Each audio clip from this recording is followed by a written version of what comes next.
So the more you're focused on your anger, the more you're focused on how things are wrong, the more you're focused on everything sucking, the more you'll unconsciously choose in directions that lead you down a path that continues that direction. Right. And vice versa in all these different ways.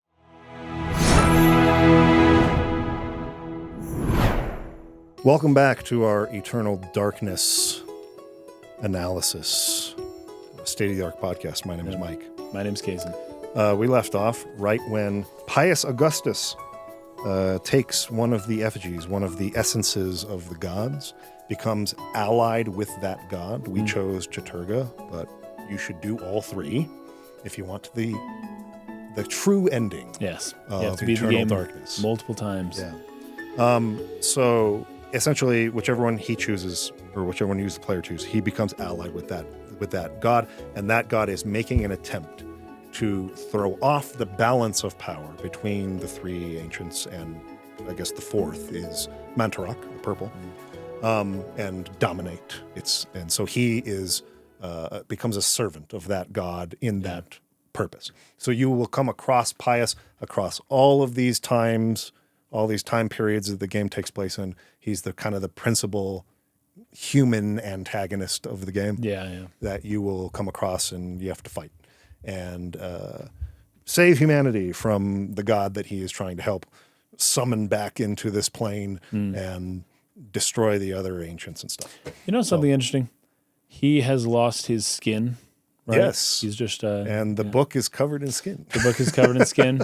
Just something, and he's the first one. He's kind of the beginning of this whole thing. So it's like, hey, is that his skin? First of all, is that his skin? You also see, I think there's a picture hanging up in the mansion of just like a skin, just like a flayed, just skin flesh. suit. Yeah, flesh. Just hanging in a portrait somewhere. This is like absolutely wild.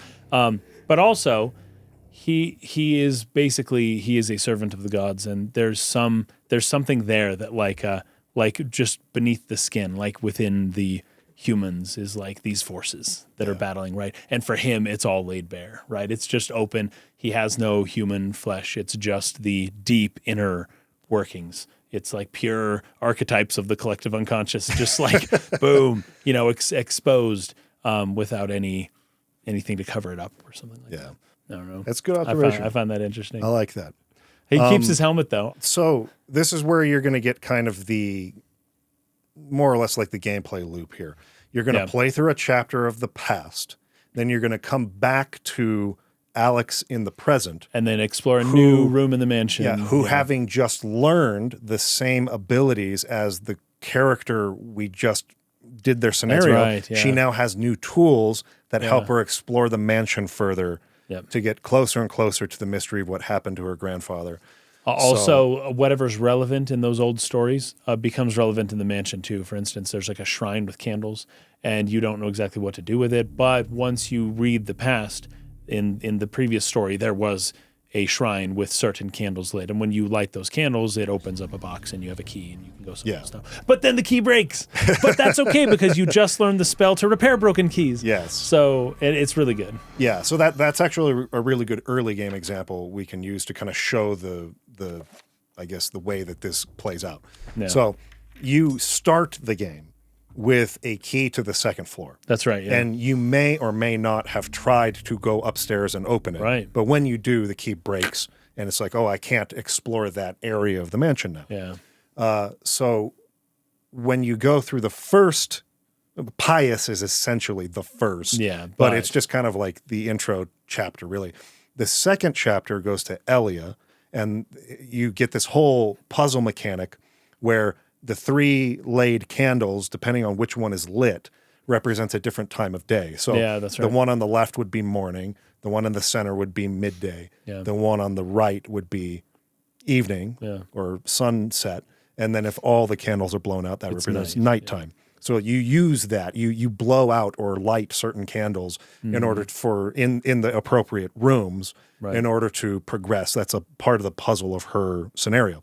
So when you come back to Alex in the present, those candles there with there's like a depiction for a certain time of day. You have Right. to light the right candle, Match which that. opens, and you get the next chapter Right. that you can then go into that time period. And then in that chapter, that character learns the repair spell to repair broken things. So now she knows that spell. She can repair the key that then gets you to the second floor, and then you continue from there. And so each time she reads a new chapter from the Tome of Eternal Darkness, she learns something new that helps her get further in her exploration of the mansion. So that's kind of the gameplay loop.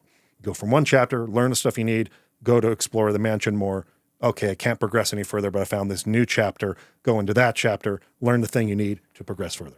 It's pretty cool. I really like it. I do too. And every time the chapter's over, usually resulting in the character dying, then it goes back to Alex, and you see her face. And it's like you see that same animation, like at least a dozen times. Yeah. It's wonderful. But she looks up and she's thinking, like, oh, what is this? And every now and then, in the middle of a chapter, Edward, his spirit will appear behind her, Yep. but it's not really him. It doesn't seem. I wondered. It seems like, I don't know, her own demons trying to tell her how bad she is and she's dumb and that none of this matters. That's the way I interpret it. Yeah, I wondered about this because the first time he shows up is, I wondered if these were sanity effects. They seem to be. Of course, sure. Because it always happened when you were going into a new room, which is like a trigger for that's sanity right. effects to happen a lot of Yeah, times. yeah.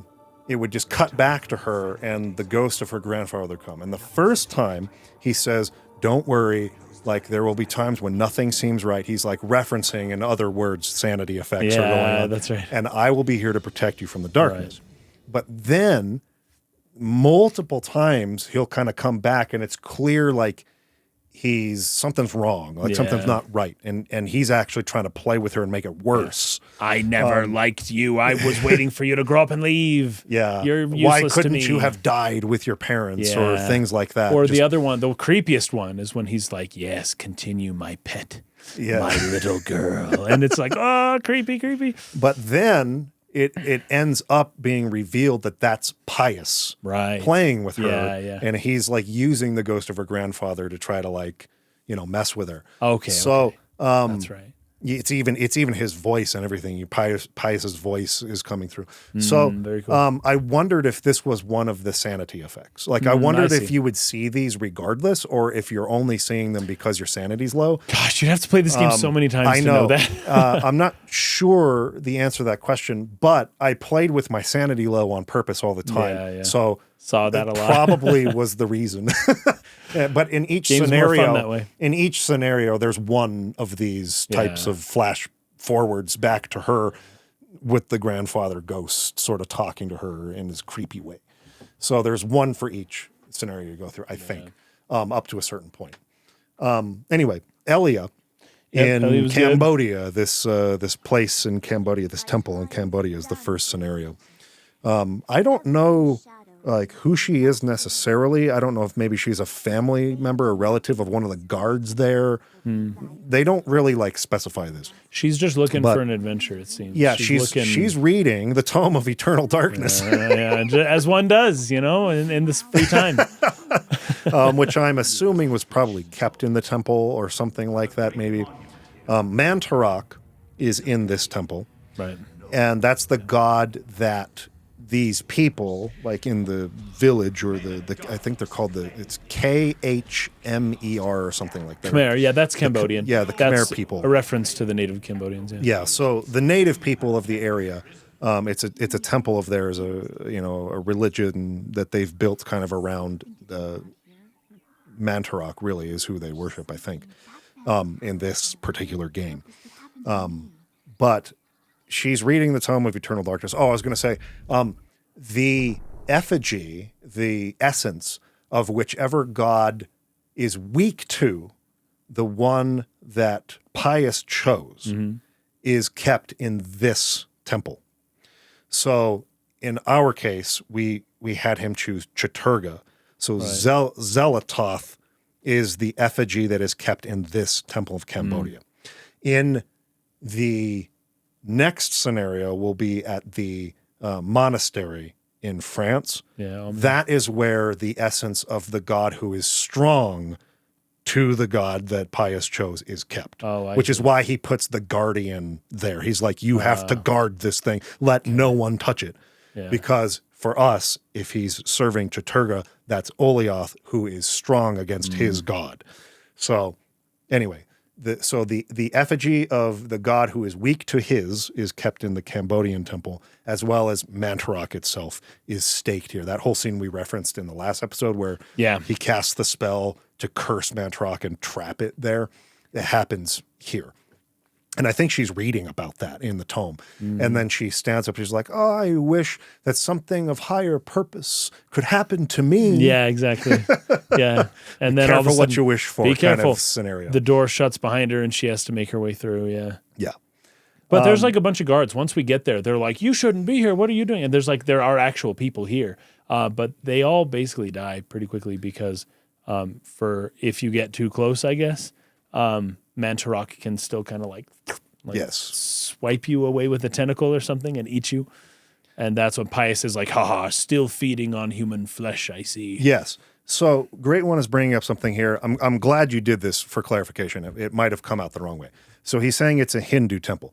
It's a Hindu temple on the surface. Oh, sure. So you see Hindu gods and Hindu symbols and things like that in the upper areas. But as you go down, there are murals that show that there was a time where that's right. Pius got involved and where they started worshiping other gods instead. You keep seeing these murals, every now and it has to tell you what the mural is because you never would have figured it out. Yeah, exactly. So anyway, there's like the Hindu symbolism in like the entrance to the temple and some of the statues you take like the necklace and the bracelets off of that's right. and move around for the puzzles. But as you go down, you find that like the true god being worshipped here is Mantarok. And that's shown in the murals. So like there is a mural where you see like how do you pronounce it? Khmer people. Yeah. And it kind of pans and then you have like Pius standing there and he's like all shining and stuff. Yeah. And then like he's rejecting their original gods that they believed in. Like a fertility god, I think is what they reference. Yeah. And sort of like takes them in a different direction. And so they know about like the real ancients here. Right. They know about Mantarok, which is what happens. You get down into the space where Mantarok actually is. And those guards are like, don't go near it. Don't touch it. And then they get grabbed by Mantarok. And that's when Pius enters like, oh, you've been reduced. The great Mantarok's been reduced to this, to feeding on flesh and bone. I love some of the, Hollywood campy it's great lines. It's fun. I also like his use of an older form of English. He says thee and thou and thy. Yeah. Well, in the scene where he's cursing him, he does. And then in the more, as it gets more into contemporary or closer to the contemporary setting, his speaking changes too to reflect that, which is kind of cool. But anyway, so you're making your way through this temple. There's a couple really cool puzzles. There's a lot of symbolism here. I didn't know if you pulled anything from it. There is a lot, but no, I didn't. Yeah. So they have the puzzle of the different times of day with the candles. Yeah, that was cool. Morning, midday, night, and evening and then night. And you light the candles accordingly. I saw photos of a Hindu temple come up here. That does look very similar. That might actually be the same one. Oh, that's what you were trying to say. The building in the game is an actual Hindu temple that exists. Got you. For real. Okay, cool. yeah. So Angkor, that's what true. was it called? Angkor something. Yes, that is correct, and that is part of their attempt at historical accuracy in the Pretty game. Sweet, but with their fantasy twist on it. So yes, that's correct. Nice. I like they did that. So you have and then the other kind of part of the puzzles are taking the appropriate necklaces, whether they're gold or silver or bracelets, and putting them onto different statues, which open different paths. There's a part where you see kind of on a little altar a blowgun weapon that you pick up, you fall through, and then you have to use that because your sword breaks. That's right. That's right. Yeah, the sword, and that's why you have to. The guy repairs it for you. Yeah, that's right. There's all these different traps like petals that you or pedestals. Not it's like a floor panel that is a button that you press that will in the classic Indiana Jones kind of thing the blades will The start blades swinging, or and darts flying, poison back and darts forth. flying. The stone they'll come like smash you. And That's stuff. right. Yeah. So you're navigating your way through that. There's a staff you have to use as a lever at one point to sort of like open another door behind Mantarok. So all this puzzle solving, fighting monsters, it's kind of introductory at this point. Like they introduce the sanity mechanic during this scenario. So they teach you about how if the monster sees you, it'll lower your sanity. You can get your sanity back by doing finishing moves. Doing your dope finishes. All of that kind of stuff. So that's sort of all tutorialized and introduced here. But in the end, she makes her way down to Mantarok. Pius shows up, mocks Mantarok, then says, "Get out of here, fool, lest you become food for the dead god." And then walks The out. dead god. They reference that. That becomes a line throughout the rest of the game. Because he has cursed Mantarok to die this slow, horrible, torturous, thousands of year long death. But as like Carl Jung or even Nietzsche would point out, like when you kill a dog, No, when you kill a dog, it's gone. When you kill a god, a powerful god, its residue, its spirit lasts for a very long time. Yeah. Something can be dead, but you're just building upon its corpse afterwards. So even after you kill the god, technically, it takes a long time for it to actually die. Yeah. Yeah, I think that's actually a really good point. Yeah, like thousands of years. Sometimes. Yeah, a really, really long time before the influence culturally of that god is actually erased. I think Xenosaga plays with that a little bit. Oh, with totally does. The tree and the children running around it. Yes.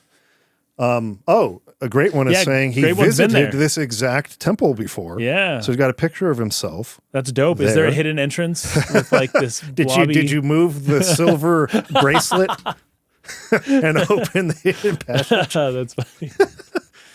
That's cool though. That's really, really cool that you were able to go there. So anyway, when Pius leaves, Mantarok does something. He initiates a power that sort of knocks Elia out. And she wakes up and this mysterious zombie-looking guy is like, "You have been chosen. You are one of the chosen few, basically." Chosen by Mantarok. It's a purple magical effect that happens to her, right? Yes. And you need to protect the essence of Mantarok, which is one of its many hearts. Oh, yeah. And so the heart goes into her. That's right. Into her body. And so she ends up going into the altar that's behind Mantarok there, where I think the green effigy is placed. And that's where she's caught by Pius, like, "Oh, you should have run when you had the chance. Where is the essence of Mantarok?" And she doesn't reveal it. She won't give it over. So he kills her. Yeah. And that's kind of how most of these scenarios go. Not all of them, but most of them is the character dies in some horrific way at the end, but was a key player in protecting either one of the essences of the other gods that could potentially oppose the one that Pius serves. No. And so then that is passed as a chapter. It's recorded in the Tome of Eternal Darkness and passed to the next major player who we read about in the next chapter.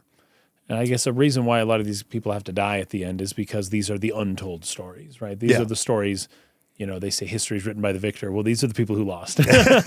And so this is the history that is lesser known. You might just put it that way. Yeah, exactly. So you come back to Alexandria. She opens the little dresser that was sort of locked with the candle puzzle, which opens a little tube that has the next chapter inside of it. Yeah. And the next chapter follows, it goes to Amiens in Amiens, is Amiens the pronounce it? In France. The Charlemagne scenario, but Anthony is the really character. Cool. Yeah. Yeah, I really like this one. I love a lot. this one. Anytime you come back to the cathedral area, I loved those scenarios. I like it better when you come back to it in World War I. Yeah. That was my favorite part. Yeah, so I think that character's name was Paul, if I'm not mistaken. Well, no, there's Paul Luther. Paul Luther. He's in the Charlemagne time. He's in that one. And then you come back in World War I for the third return to that area. That's right. With the soldier for that area. And then you come back to the Cambodia temple. with the Indiana Jones guy. Yeah. And the guy tries to shoot you in the back. Yeah, and then you return to, so Pius, the Forbidden City, you come back to that again. Sorry.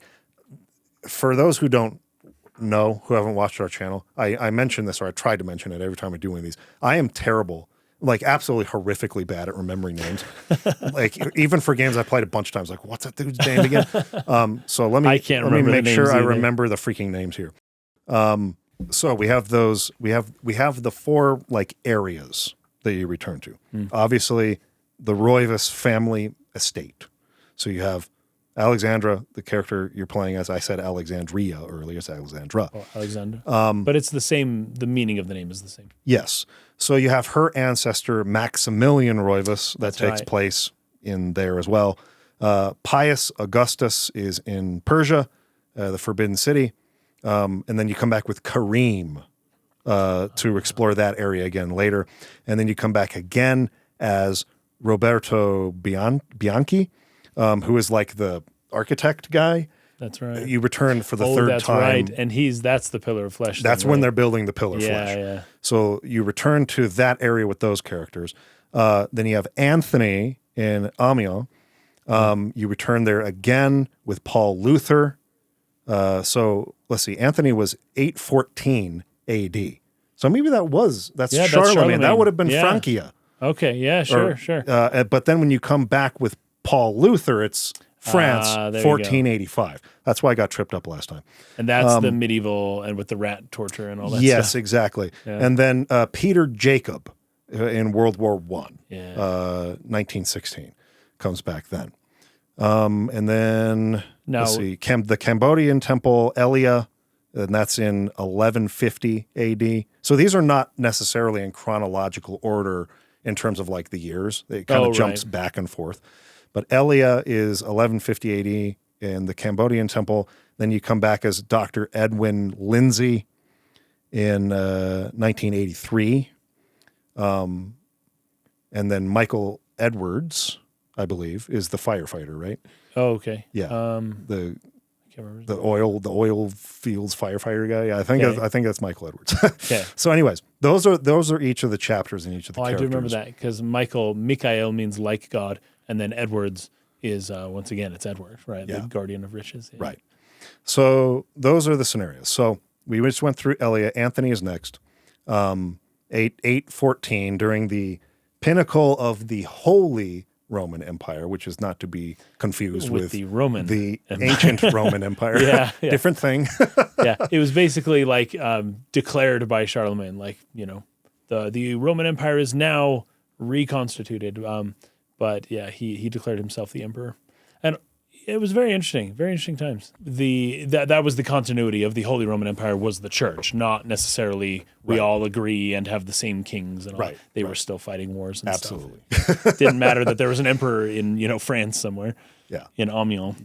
Not recognized by the other regions or whatever. Yeah. Anyway, so in this scenario, there is a cloaked monk, a very mysterious cloaked monk who comes up to Anthony. A little too mysterious. And gives him a scroll and says, this is for the eyes of Charlemagne only. So he's supposed to act as a messenger and take this scroll to Charlemagne. And the idea is they're going to try to kill Charlemagne, right? Right. But Anthony, he's not supposed to look at it, but Nope. He does right away. He like goes and finds a corner. He's just like, psh. And as soon as he does, it's like, boom, something just like jumps out at him. He contacted something ancient, like in that moment. And it was just a symbol. It was like a pentagon. It wasn't even anything crazy. Curse. Yeah, it was a curse. But just seeing it and being and holding it just captured his mind. And he was like, oh, this is wild. There's some evil power at work here. I've got to warn Charlemagne now. So he's still carrying the message. And he's going up to Charlemagne, but now his goal is, oh no, there's a plot. Someone's trying to kill him, right?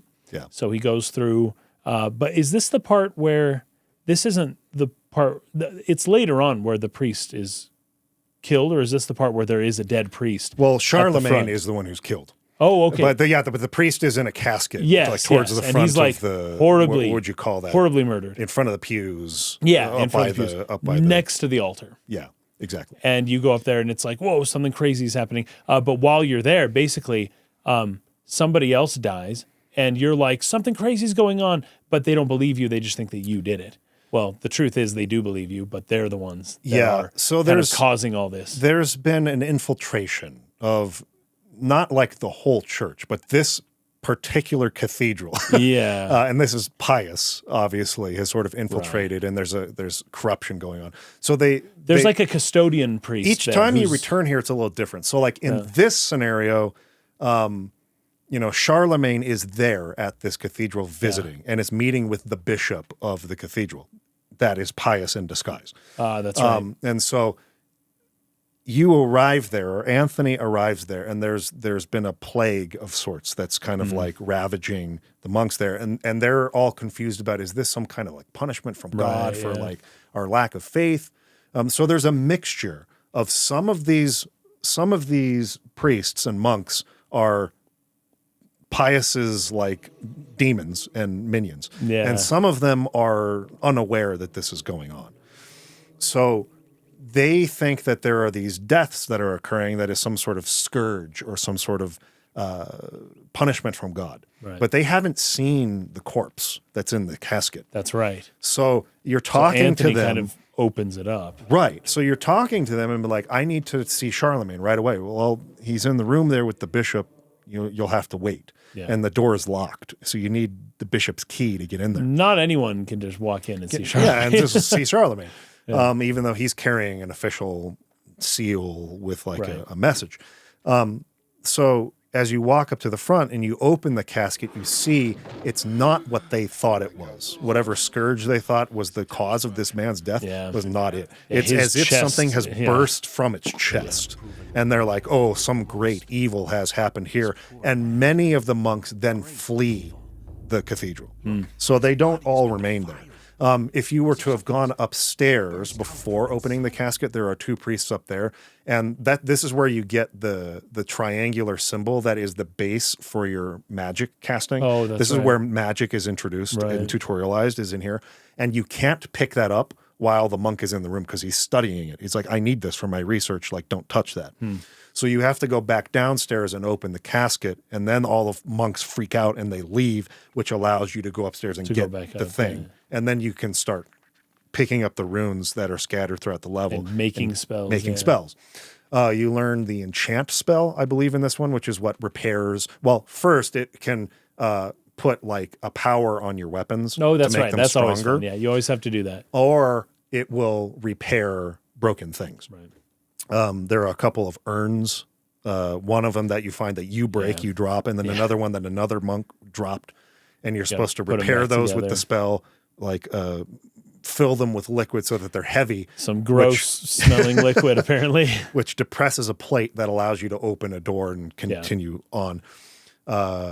Anyway, but as you're doing this, because you're essentially looking for the bishop's key, you need the key to get into the warmed Charlemagne. That's the whole point of the level. As you're going further and further and further to try to find the bishop's key, Anthony is continually like he's rotting. His flesh is rotting. Every now and then you enter a room and then the camera just gets close to him and you see it's progressing. Yeah. It's like a scourge that's progressing, this curse that's progressing, like zombifying him essentially. But you do get into kind of the inner sanctum of the bowels underneath the cathedral. There's a priest there who attacks you. Oh, so kind of you to return my book to me. In return, I will make sure that you have a quick and painless, a merciful death. So you attack him, you get the bishop's key, go back up to warn Charlemagne. You bust in there, but he's already dead. Yeah, he's already been killed. And then Anthony just dies too. He essentially, his curse takes its full toll. He's essentially dead, lying there next to Charlemagne. And then the bishop says, "You fool. You are a fool to have tried, Anthony." And this is one of the freakiest parts of the game for me, is it just bursts out of this monster. Just like comes out. That was very unexpected. Like, whoa. Yeah, that was wild. Holy crap. And like the sound effect and stuff, it's so unexpected and so sudden and shocking. It's just like really, really, really scary and creepy. They really went overboard with the squishy sound effects. Because even when you have your sword and you're hitting, it's almost like take a sword and like attack like a huge Jello bowl. That's what it sounds like. Just like Yeah. It's like crazy. Really exaggerated, but Yeah, really yeah. great. At the Oh, same time. really great. Really great. So that's the end of that scenario. But you learn the enchant spell. So now Alexandra in the present day can use it to fix the key and go upstairs. Now, this is a part that was super memorable for me in the Alexandra exploration sections. Yeah. Because you can go into the master bedroom and bathroom at this point. Yes, me too. And you just go over to the tub there and examine that. And then all of a sudden it's just 3 quick flashes of her dead, Herself. naked. The blood, the tub is In a filled with bathtub blood. of blood, yeah. And she's just lying there like a corpse. Yeah. And it's just, wah! You just hear this shriek and then it just comes back. And it's not a sanity effect. No, that one happens no matter what. That one is just, you're going to see that no matter what you do. And Alex starts to really kind of, what would you call it? She starts kind of panicking at that point. Yeah. She's just like, what is happening? And you hear her say this, but you're still just kind of controlling her like normal. Yeah. But she's kind of freaking out through a lot of this. Yeah. So anyway, you continue exploring and you find the next chapter. It's in one of the other bedrooms. There's a painting kind of on the wall above a desk, and it's kind of like tucked in behind that.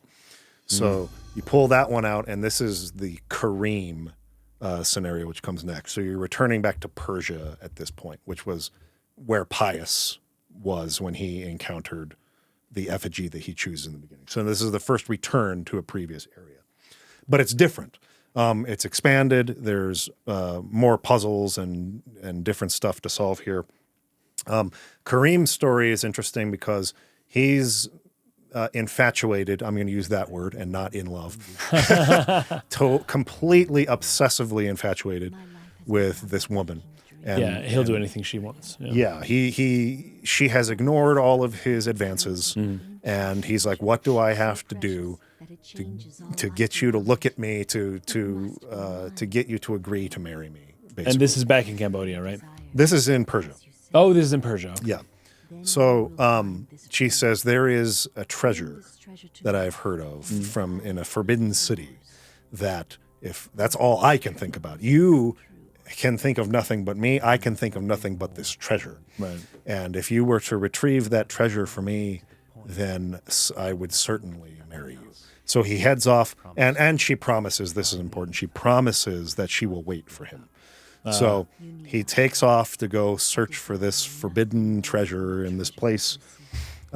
He enters the same way that Pius did, in between the 3 pillars, and kind of gets warped into there. But as he's going through, this is another thing I really liked about the game, actually, as far as the gameplay mechanic. Each character has a different level of strength, a different level of health. Yeah, that's right. Different level of like magic prowess. Yeah, what they're good at. And a more resistance to sanity. Like they have a bigger sanity meter, right? Yeah. So like there are certain characters that are more courageous. They're more warrior-like or something like that. Kareem is one. The Indiana Jones guy might be the strongest character in the game. Yeah. I noticed it was really hard to get his sanity down. Oh, like, interesting. Yeah. He just wasn't fetching scared of anything. That's great. So they kind of reflect the character's personality in the gameplay mechanics. That's cool. I think that's really cool. But Kareem is really strong as a warrior and fighter. So like he kills things faster than Anthony did and kills things way faster than Elia did and is more resistant to the scary stuff he sees than they were. They would go insane way faster than him. So I really like that touch. It's a little detail about each character where the game plays more or less the same. Yeah. You're still targeting body parts and hacking off heads and limbs and things like that. Mostly with swords. They do have long range weapons in the game. You do get guns or bows and arrows, not bows and arrows, but like a dart, blow dart thing. Yeah, a blow dart, and then like a crossbow. Oh, crossbow. You do get a crossbow. You do get guns for characters in those times, but there's limited ammunition. Yeah. And a lot of times you just resort to using swords or clubs or things like that to just like cut off their limbs. Well, for Kareem, I'm pretty sure he finds the sword like embedded in a body while he's down there. So pull that thing out. That's another thing too, is the weapons are all historically accurate too. They the names of the weapons and the types of weapons they used in those regions. And so he has one when he enters, but he finds another one, so he gets two, and he's dual That's wielding. right, dual wielding. So But then he cool. ends up getting like a larger kind of two-handed sword eventually. That's actually one of the puzzles that Alex needs to learn to advance in the manor. There's a symbol on the door and like a slot, and so you have to enchant the weapon with that magic, with that alignment, I should say. That's right, yeah. And then insert it into the door to open the door. So he has to find that particular weapon, enchant it with that particular magic alignment. For us, it would have been Chaturga, and then slide that into the door. I actually didn't notice that because I started a second playthrough. So it's Chaturga, right? Because we chose Chaturga, and it's the same in the Roivas family estate. After you've played this level with Kareem, she has to go enchant it with the same spell, and then she gets into that pantry area where another chapter is found. But if you go into there before doing chapter 1 with Pius, the symbol is purple. Oh, really? So it changes depending on the choice that Pius makes. It's actually purple before you do Before chapter you've done 1. any choice. But now that you've done it, it turns to the color that you chose. It's like a retro causality. Exactly. That's fun. But it also leans into what we're going to talk about with the ending and the manipulation of time. Oh, yeah, yes. So anyways, we'll get to that. That's kind of what made me think of that. But anyway, Kareem goes through, ends up coming to where the effigy is kept, and his dead girlfriend comes to him and is like, yeah. So turns out I didn't wait for you. Nope. I gave myself to some wealthy merchant who was already married. Yeah, and his wife wasn't too happy. So I'm dead now. Yeah. I love it. What was the term? She said something like flenged with knives. I can't remember. So because she reveals like all the cuts all over her body, that like it was a torturous death that she suffered at the hands of this jealous wife of this merchant she gave herself to.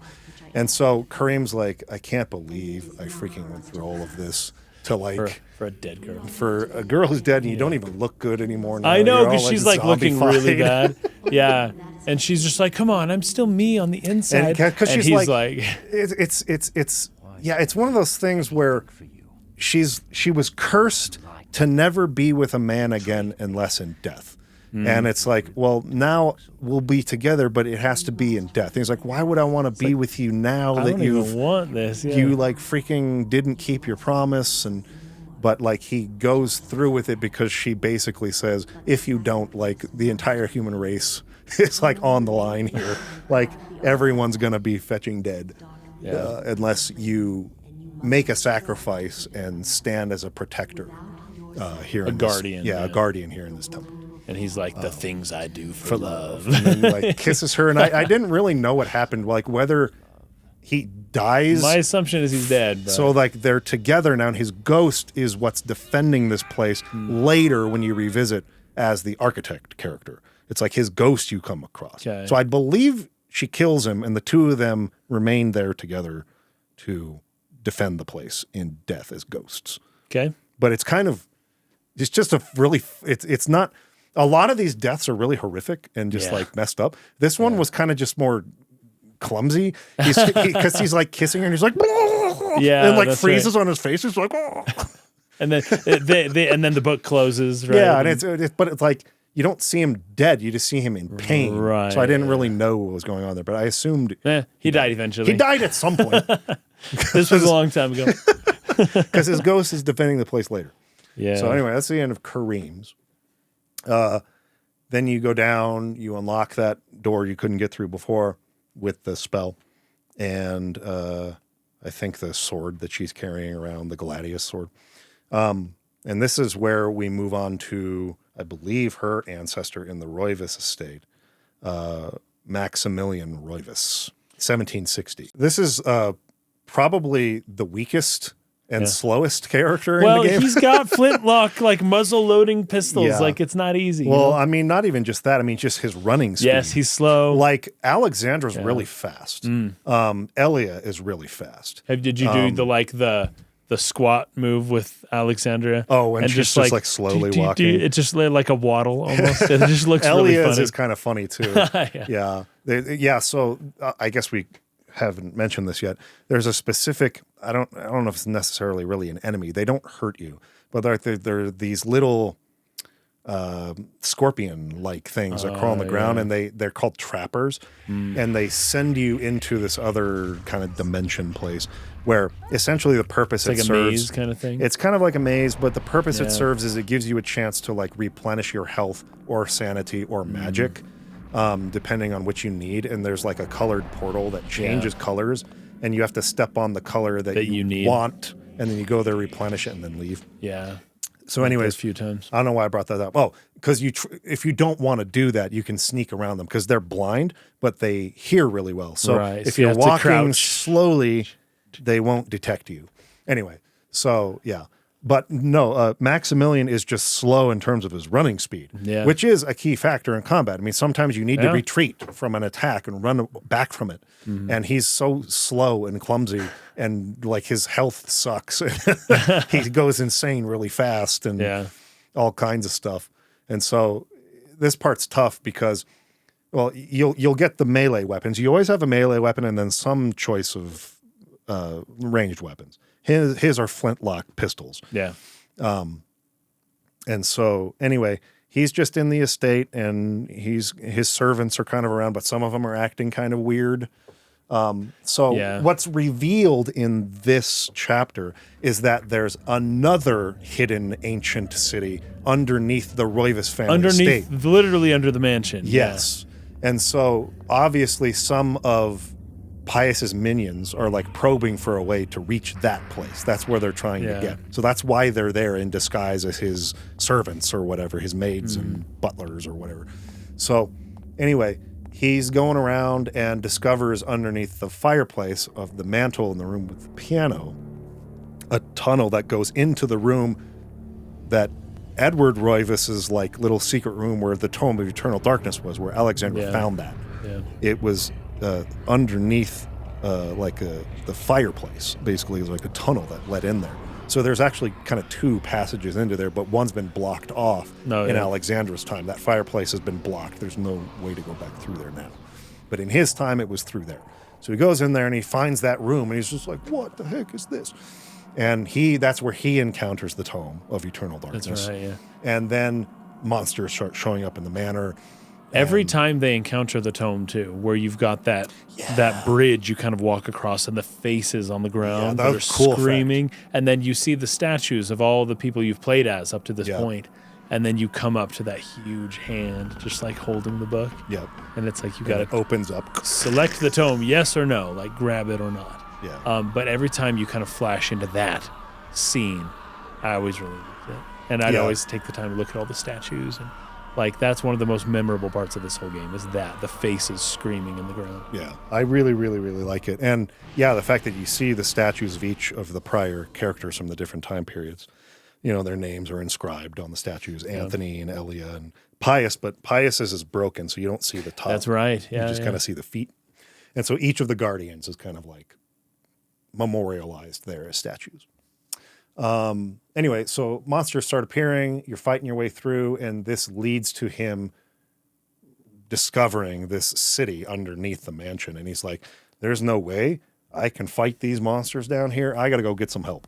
Right. And so he leaves the mansion to go try to recruit some people. And no one believes him. No one believes him. They all think he's prison. insane, and he's thrown into an insane asylum. Yeah. And that is a reference back to the dream at the very beginning of the game where Alexandra was trapped in the room with all the monsters. Oh, that's right. And He's the one that says, "May rats eat your eyes."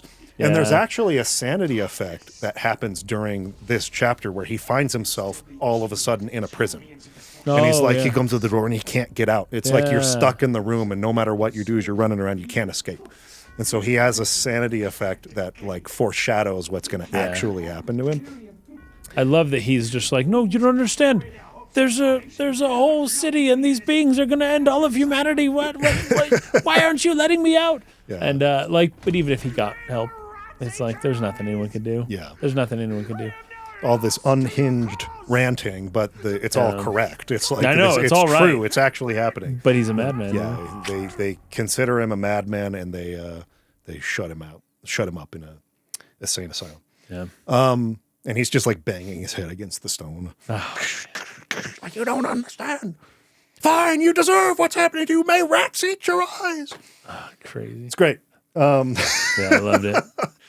So let's see. I'm trying to remember what you learn in that scenario. I actually was thinking that too, and I can't really remember. I think it's the one where it's like dispel magic or something like that, because there's the stained glass in the upper floor with the woman holding the. Yeah, it's a different stained glass than from his time period, because you break through that during his. That is shattered, like monsters come through it, right? And so a new paned glass was obviously constructed in its place. But there's like a shield that's sort of blocking a page that the woman in the stained glass is holding the next chapter. So you go and like dispel that magic, and then you can grab the next chapter. And so the next scenario is this where we go to Paul Luther. No, this is Edwin. His name's Edwin. Interesting. Edwin H. Lindsay. This is the Indiana Jones scenario. Yeah. This one's super fun. This one's cool. So this one's in Cambodia, right? Yes, this is Return to the Cambodia Temple. So he shows up, and it's so funny because it's like you don't even know who these characters are yet, and already someone's pulling a gun behind him, being like, He also looks You never expected me. He also looks a lot like the villain from Raiders of the Lost Ark with the black hat and the black clothes. I thought that, maybe a pocket watch. Yeah. Yeah, and he's just like, too bad you. And then Indy is just like, hides behind. And this is another time. This is almost Pius's like go-to line. But it's like, come on, I'm rewarding you with a quick and painless death.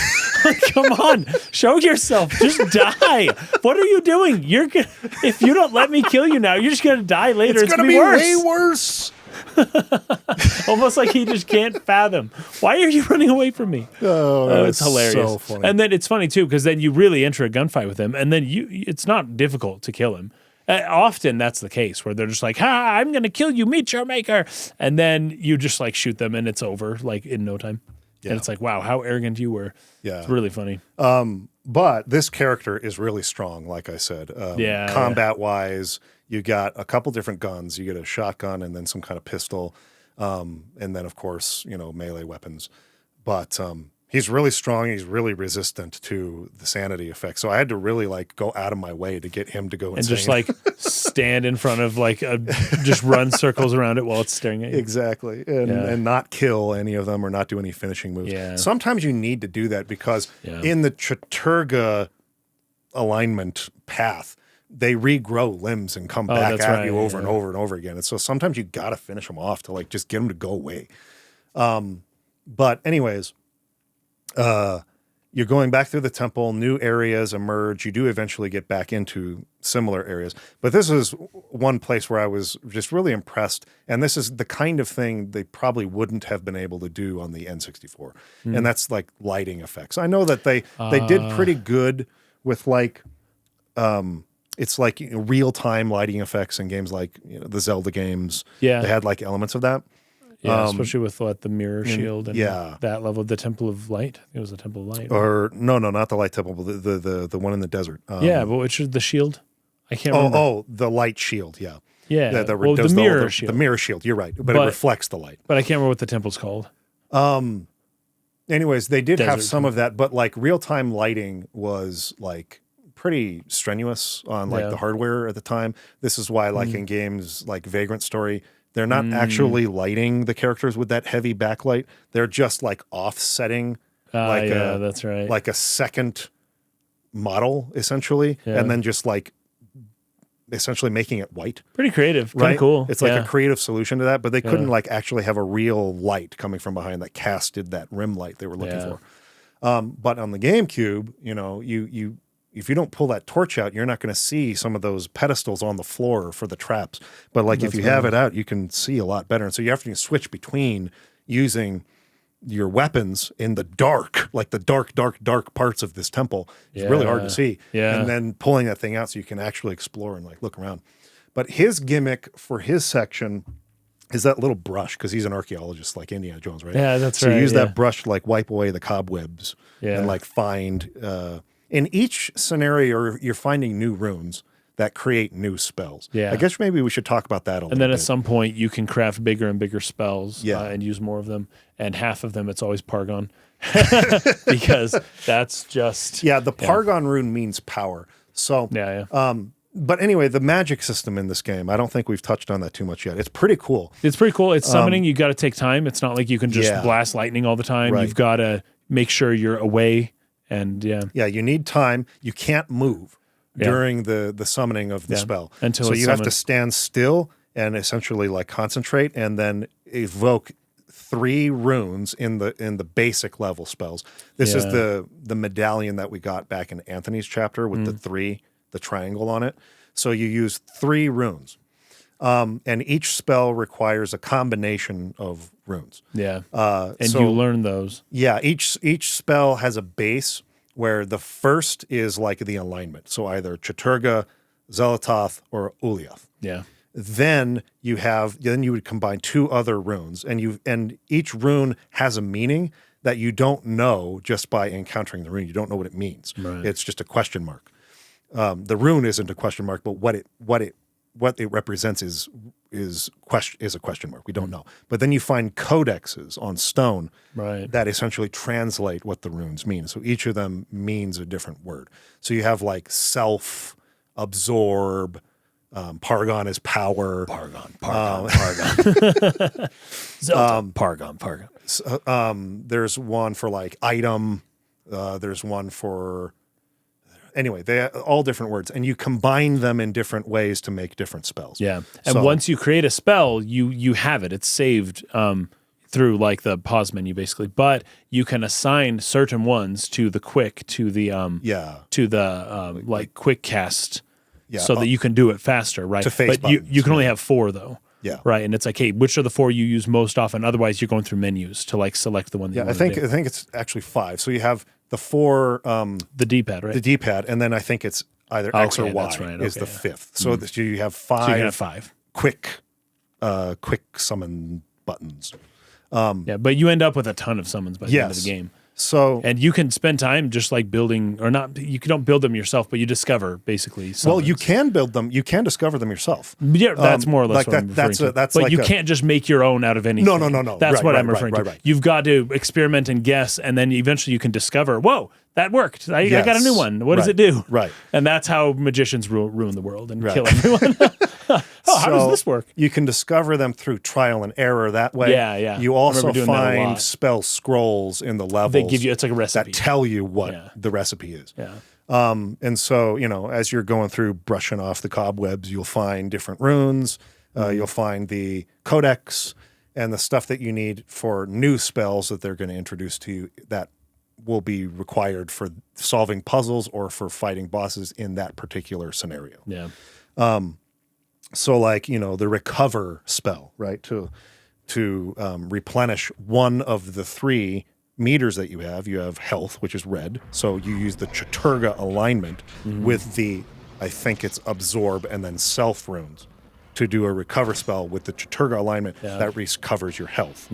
You do it with Ulyath and then the self absorb runes, and then you replenish your magic. And then with Zelatoth, you replenish your sanity, right? And so with each alignment as the base for the spell, it has a different effect. That's pretty cool. It's really cool. Yeah. So it's the same spell, but with a different alignment has a little bit of a different purpose. And there's different like shields you can cast as well that do different. And there's magic wards and all that. So the stuff. shield's a really good example. If you're fighting a monster that uses a magic that is aligned with Chaturga, if you cast a shield with Chaturga, that's not going to do you any good. Right, yeah, it doesn't matter. And if you cast it with Zelatoth, it's going to make you weaker to those things. You need to cast it with Ulyath to actually like defend against that.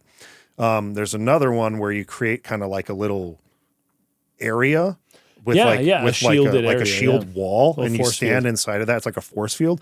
And as the monsters walk into it, they take damage, but only if you're aligned with the proper spell.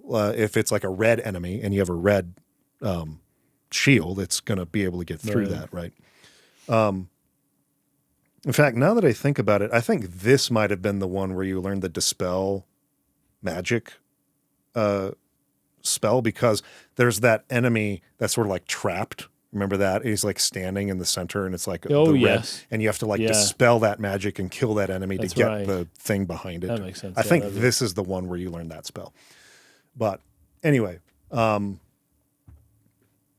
yeah, you make your way through the temple to the end, and this is one of the few characters that does not die horrifically. No, because he has to then. The more modern characters tend to survive long enough to give the artifact that they found to Dr. Edward Roivus. Roivus. Yeah. So that's kind of how the more modern ones go. But all the ancient ones died pretty horribly. Right. But the more modern ones lived long enough to then somehow discover, oh, there's a guy researching this stuff. Let me give him what I found. Right. So Edward is just kind of collecting these things, but he's not really going out and doing it. Everyone's kind of coming to him.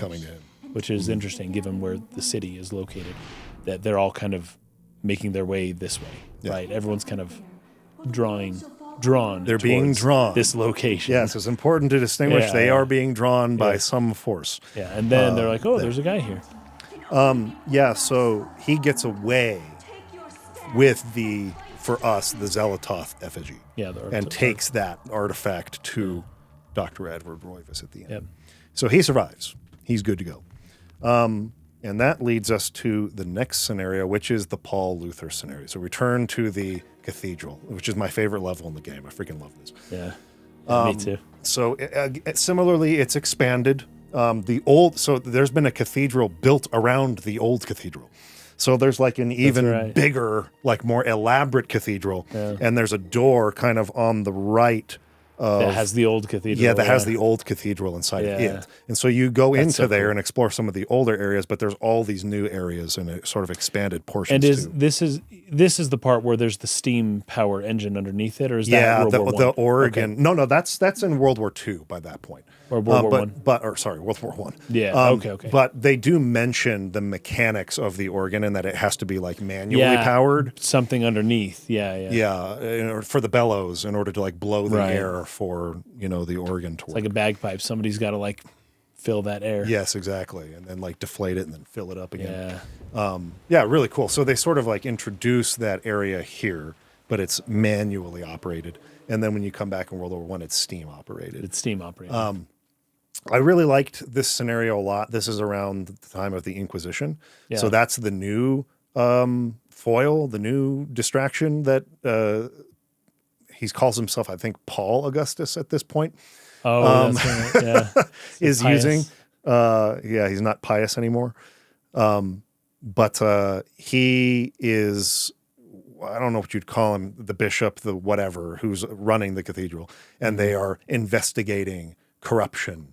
Right. Of course, he is the corruption. Yes, He of and course. his followers are the corruption, but he's investigating the corruption. So Paul Luther is from a different city. He's a monk from a different monastery. And he arrives here because he's heard about certain relics of their faith that, he wants to come and see those. That's right. Yeah. But And apparently they will do this. They will lure people over here Yeah. with the promise of, a bone or something of an old saint. And this is a relic. And he discovers there is no they such don't thing have here. them there at all. Yeah. The relic does not exist here at all. It was something of Charlemagne for this one. It was like some kind of, I don't know, it was a medallion or a bone or something of Charlemagne. And he was like, oh, I want to go and visit Yeah. the monastery in Amiens and see Like that. venerate Yeah. it. Or So it's like a something journey, like a, what would they call Pilgrimage. it? A pilgrimage that they would Yeah. go on for these sorts of things. Yes. So that's why he came. But then he discovers there's an inquisition going on, and something is not right here. And one of the other monks comes to him and is like, "You don't understand. Like He's like the janitor it monk, runs right? it runs deep. Like Yeah. the corruption here. He's like, I figured it out, and you should leave, basically. Yeah. And we're like, no, we're gonna figure it out. And he's like, okay, Yep. but be careful. Like, I think they're already on to me, basically. Yeah. And I think he wakes up and there's a dagger next to his pillow Yep. one morning, and he's like, they know I'm dying. I'm gonna die soon. Are you sure you want to still do this? Yeah, and that's this character's version of the thing you talked about last time, where each character comes to a sort of a hinge point. Are you going to involve yourself and try to solve the problem here, or are you going to run away? And he's like, I can't run away. He'll just come after me with the Inquisition. Like, right. how far will I really be able to get, like, on my own? And so I'm going to stay here and help. So the two of them conspire together to try to stop Pius in this current plot. So you're exploring those areas again. I think I read somewhere it was mentioned that if a monk or a priest tried to wield a weapon, particularly a weapon that pierces the flesh, this was like a huge no-no, like a huge taboo. It is, unless you belong to a certain orders. There were the Johannines, the warrior monks, and the Templar, the Knights Templar. Yeah. And I'm actually reading a book about it right now, which is interesting. But yeah, most of the monks and 95% of all the monasteries were like, swords aren't even allowed in the church at all. But if you had a blessed sword with a holy inscription that was made in a certain manner, then it was allowed in, and the priest would actually like bless it and pour holy water on it and stuff. But unless you were one of that high order, which was very rare, it was very difficult to get into. But they were technically considered monks. They were monks who were allowed, monks of the sword, I guess. So unless you were of that order, you were never allowed to even like so much as like touch a sword. Right. I was going to bring this up later in the scenario in which it actually is relevant, but since you just mentioned that, the Michael Edwards 1991, like the final scenario there. Oh yeah, that was originally going to be a Templar character. Really? They had already made him a Templar, and it was going to be during the Crusades. Okay. So they were going to be back in Persia or whatever. Sure. During the Crusades. Yeah. But this game came out right around the time of the 9/11 terrorist attack. That changed everything, man. Changed a lot, and we already talked about this in our Metal Gear Solid 2 episode, but it changed a scenario in that too. Yep. But they were concerned about offending people with this Knights Templar character going around killing Muslims. Yeah. And so they changed it. They changed it to avoid that because of 9/11. So this was originally going to be a Templar character, and they had to change it to the guy who goes to investigate the firefighter in the oil fields or whatever. Oh, that is fascinating. That is absolutely fascinating. Anyway, so yeah, there were certain monks who are allowed to wield swords, but Paul would not have been one of them. No. And so if he was, you'd have known it. This would have been a big deal for when, because that's part of his decision, his inflection point, right? He's handed a weapon by the other monk. He's like, well, if you're going to do this, like, take this for your protection. So there's a choice being made here of essentially a blasphemous choice for a man of the cloth to like take up a sword and like go fight these demons to like try to reveal the truth. It's a betrayal of his faith on top of, a really messed up situation you find yourself in with corruption and demons being in control of this particular cathedral, this church or whatever. And like that, the co-conspirator, the basically janitor monk, I think he was just kind of keeping things clean, right? Yeah. That's what he was saying. This used to be a holy place. Yeah. And now it's just like infested, like it's a horrible place now. Yeah. And there's like right after, so he basically sends Paul on a mission to try to find proof, to try to find evidence of this corruption in the church. And then if we have that evidence, we can expose them and whatnot. Yeah. So there's different diary entries that you're going around finding that sort of reveal that Pius is the one, and that there's these monsters and demons that they've infiltrated. And so when you return to him with that evidence, he's like, all right, cool, like we can do this now. And he sends you back out again, but then he gets attacked right after that. You see like a portal open up and like Pius is coming through. Yeah. And he obviously... Well, it was basically right after we had left. But, right. You end up finding him later on an altar, having been like cut open and just. Wait, is this the place, by the way, where there was that metal kind of covering to a coffin with like a slit for a sword? Yes. And it's like you have to find the right dagger. I thought. And then like. I thought. Yeah. The way, because you come up to that thing, right? Yeah. I don't know what you call it. It's like a statue kind of a thing. Yeah, but it's like It's laying like flat. it's a Yeah. person laying down flat, and there's like an opening in the chest. And you can almost imagine that there might be someone in it under Yes, that covering. but it says something like a sacrifice has to be made. A friend has to, and I Yeah. thought what they were inferring Was that that that's they were him? going to make Paul have to choose to sacrifice that janitor guy Yeah. in order to open the door. And I was like, oh, that's going to be freaking messed up. Ends up not being that.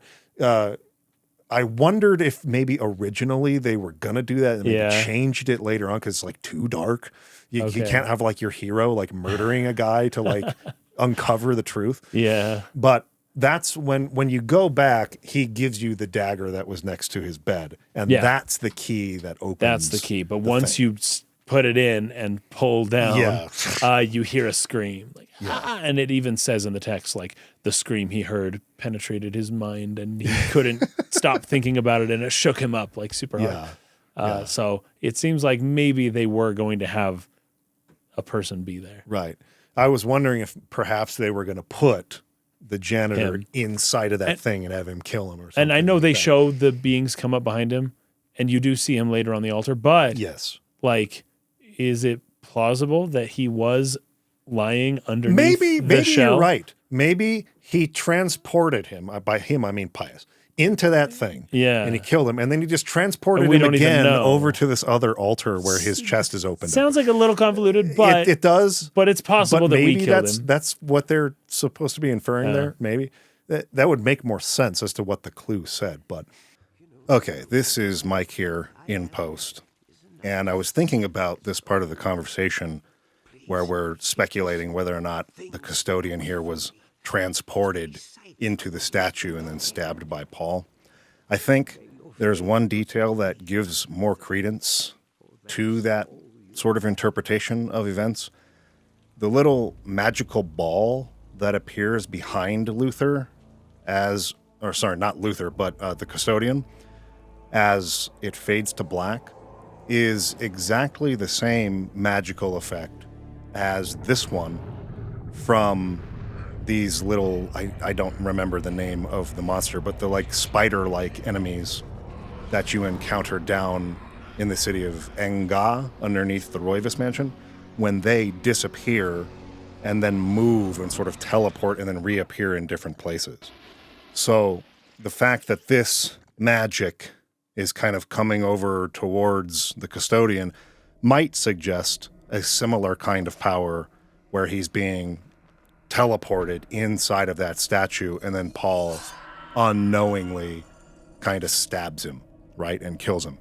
The only hang up on this is that he would then have to have been teleported from inside of the statue over to the altar in the time that it took Paul to walk there. So like maybe this still feels a little, I don't know, contrived. But I thought that seeing that again gives a little more, I guess, credence or possibly like legitimacy to that reading of how it happened.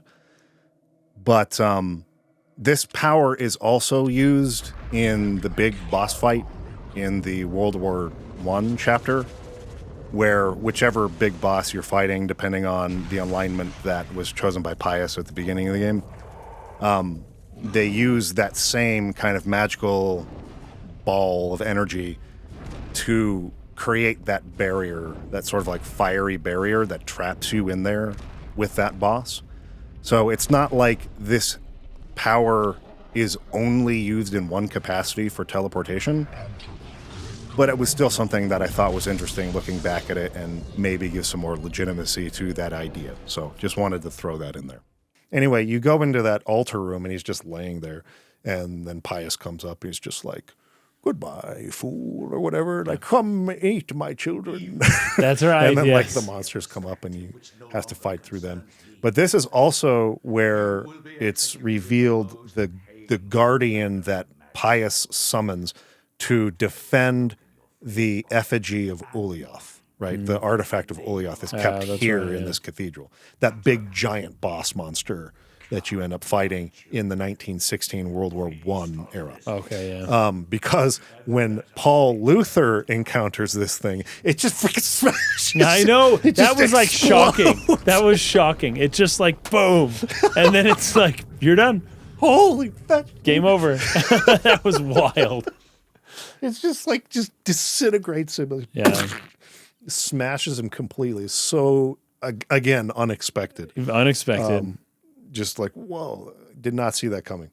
and that's how he basically how the dies. chapter ends. Yeah, and then it's That's like, how he dies. So he uncovers the conspiracy, but does not expose the conspiracy.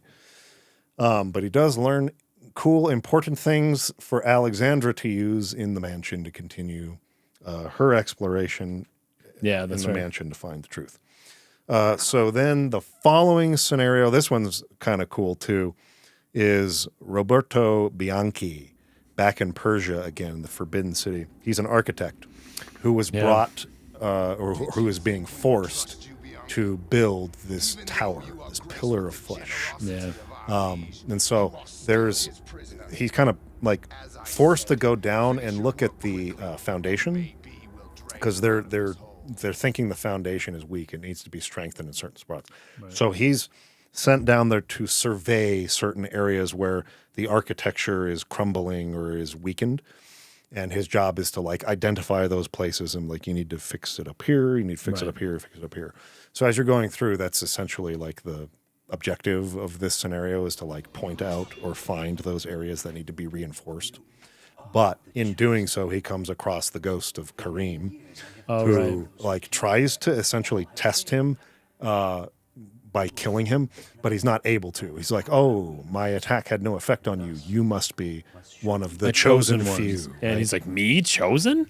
Yeah. It's pretty funny. And so then, Kareem's job in being a guardian there sort of like passes or whatever, and it gets passed on to this guy now. Yeah. But, that doesn't last long because as he finds all the places that need to be reinforced and goes back and reports that to Pius, who is in disguise as, I can't remember the name of the historical figure who's the conquering general or whatever. I can't remember. He actually recognizes him for who he is. I felt like at a certain part, it was like, "Oh, you actually see my true form." Oh, yeah. Remember that? Yeah, I do remember that. I do. He's like, "Oh, you must be special for some reason." Yeah, someone special like you will make a great foundation to the pillar, basically. And they just throw him in. So, yeah, at the end of it, they take him kind of to the top. So they have all this scaffolding in which they're like building the tower, right? Yeah. And they're just throwing people into the tower and they become... Fill it with cement, Yeah, fill it with cement and they become... like their bodies are like entombed inside of the cement that makes the pillar of flesh. So that's how he dies. It's pretty He horrific. gets thrown into there. When I was young, that was the thing. The pillar of flesh is the thing that I remembered, I think, the most. Yeah, it's messed up. It was the most creepy. It's a horrifying way to die. Okay, and then we get Peter Jacob next. Peter Jacob is the World War I soldier who's been brought to this one. The cathedral. Yeah. The one we've been to many times has been converted into a hospital. A hospital, yeah. In essentially a battle zone in France. Yes, which is where the Battle of Somme happened. Yeah. This is and J.R.R. Tolkien was at that battle. At that battle. And if you want to know what it was like, that's where he got the inspiration for the Dead Marshes. Yep. Just dead bodies strewn throughout a muddy swampland for miles. Yep. So I think that might be the bloodiest battle in history. Yeah. But it was wild. And if Tolkien he got sent home. If he hadn't been sent home when he did, because I think it developed, trench foot or one of the illnesses, his whole battalion got wiped out, weeks later. So it was like he was at the Battle of Somme, went back to England for some health care, and everyone he knew died during that time. So anyways, crazy bloody battle. But yeah, this is during the Battle of Somme, and so the church is just full of bodies, basically, and dying/dead bodies. And you even go into some rooms, and it's just like body bags and stuff all over. And then next to like motivational war posters of like, we will conquer. Propaganda. But it's all French. It's all French propaganda. But yeah, let's fight, keep doing your part. And, to see that along with just tons of dead bodies of just young men, men between the age of 17 and 24, most of them. Now you might be wondering, why would Pius volunteer to convert his cathedral into a hospital? It's because he needs to keep that guardian fed. So all of the dead bodies that come through, he feeds to that freaking guardian, which he's having trouble controlling. Like he'll go talk to it and he'll be like, "Oh, don't listen to you. You're not like my boss or whatever." So he's like trying to give it instruction. He's like, rah. He doesn't see him as a master. He sort of sees him as maybe an equal or someone lesser than himself even. And so he's like, I serve Chaturga, not you, kind of thing. That's right. But yeah, he's essentially feeding that thing all the dead bodies, because that's the mystery that what's the name of the soldier here? I forgot it already. Peter Jacobs. Yeah, Peter. Peter. He's like, all of a sudden these soldiers will just be gone one day. Like they're in the bed next to me, and then they're gone. And when I ask about it, I can't get any straight answers. Yeah. Something really weird's going on here. Right. Like this person had his leg amputated yesterday and was recovering, and now he's just gone. Yeah. Like, where did they take him? And so you all also finding diary entries from another soldier who discovered what was happening to them. They were being fed to this monster. Right. And that a lot of the nurses and things like that are actually monsters in disguise. And so they start popping out. This is where the game actually started to become a lot more difficult. Yeah, the game is, I would say the one critique that I have of the game is that it's probably a little too easy for a horror game. Okay. I know it's not at its heart a horror game. I know it's an adventure game at heart.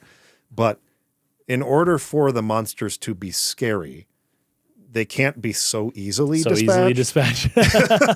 Right? Yeah, I agree with that. And so you can just cut their heads off and then they're basically not scary anymore and they're all very slow. But so in the beginning of the game, I would say through the first maybe 4 or 5 scenarios, the game's probably a little too easy for its own good. But this is where it starts getting more difficult and where you have to start relying on your magic. And you have to be casting your shield spells and things like that. Yeah, always have your shields. There's a lot more monsters to deal with at once. They are the kind of higher level ones, and you're using guns at the beginning of this. You find a sword eventually, and then it becomes a little easier at that point. But when you're just using guns, you just got to find ammo. And reloading the guns takes a long time. Yeah. And so I died quite a few times. Yeah. Not realizing that I probably should have just been running past these guys to get to the sword. Yeah, but some of them are fast, and there are some really difficult. Because the nurses and stuff will come after you, and they're in human form. They're faster than the zombies. Yeah, and then there's that other type of monster that has the scythes almost as hands. As hands. The blades. They're faster, and they jump really after you. And so there's a lot more enemies, a lot more enemy variety, and harder enemies, and you're stuck with guns that are slow to reload. And so it gets a little tough during this part. This is the first time I died in the game. And I died more than once because I kept trying it over and over to just fight them, because once I killed them all, then this area would be safe. And that's what I wanted. I wanted the main cathedral area to be a safe area that I could return to heal or to recast a shield if I needed that or something. Anyway, if you're using your shields effectively, this was the area where I used them the most. If you're not using them at this point, you'll die a lot. This is where it's cast the shield use your magic. And either stand in it or on the other side of it. But sometimes you just can't. The enemies are too fast. You need a space to do that. Yeah, this is also where we had already, I think, during Indiana Jones's section, you got the 5-level spell medallion. Pentagon. And in this one, you get the 8-level spell medallion. Yeah, that's right. And so, going back to how magic works and the reason why you say Pargon 500 times while you're summoning is because the only thing you add when you have extra is the Pargon rune, which just makes it a more powerful version of the spell you already know. So more. if it's the restore self rune, you have the Chaturga or Zeltoth or Ulyath, what would you call it? Alignment baseline. So that's the first rune. And then you go to the 2 runes that make the spell, and then Pargon to finish it in 5. Yeah. Or if it's 8, Pargon. And so that's one funny thing I remember about growing up Yeah. with you guys playing this game and watching like Tanner play it is just Tanner, hearing he played it so Pargon, much. Pargon, Pargon, Pargon, Pargon. like a whole bunch of times. Yeah, he used to talk in his sleep too, and we would every now and then I'd hear him saying that in his sleep. Pargon, Pargon, Pargon. Boom. It was so funny. He got way into this game. He played that game. My He was youngest a brother. master of this game. He was like 10, and he played this game more than all beat it of us. before any of you guys did, right? Yeah. He beat it first. And he beat all three of them first. I think Landon beat it first, one round, and then we all kind of stopped playing it for a little bit, but Tanner kept playing it. He beat all three of them, so he must have seen the secret ending. But and then we would come back and play it every now and then. But after we beat it once, we kind of we weren't obsessively playing it over and over and over. Yeah. Although we did keep playing it after that. But yeah, Tanner probably beat the game 20 times. I'm not exaggerating. He loved it. He loved it. He really, really loved it. Yeah. He was good at it too. Yeah.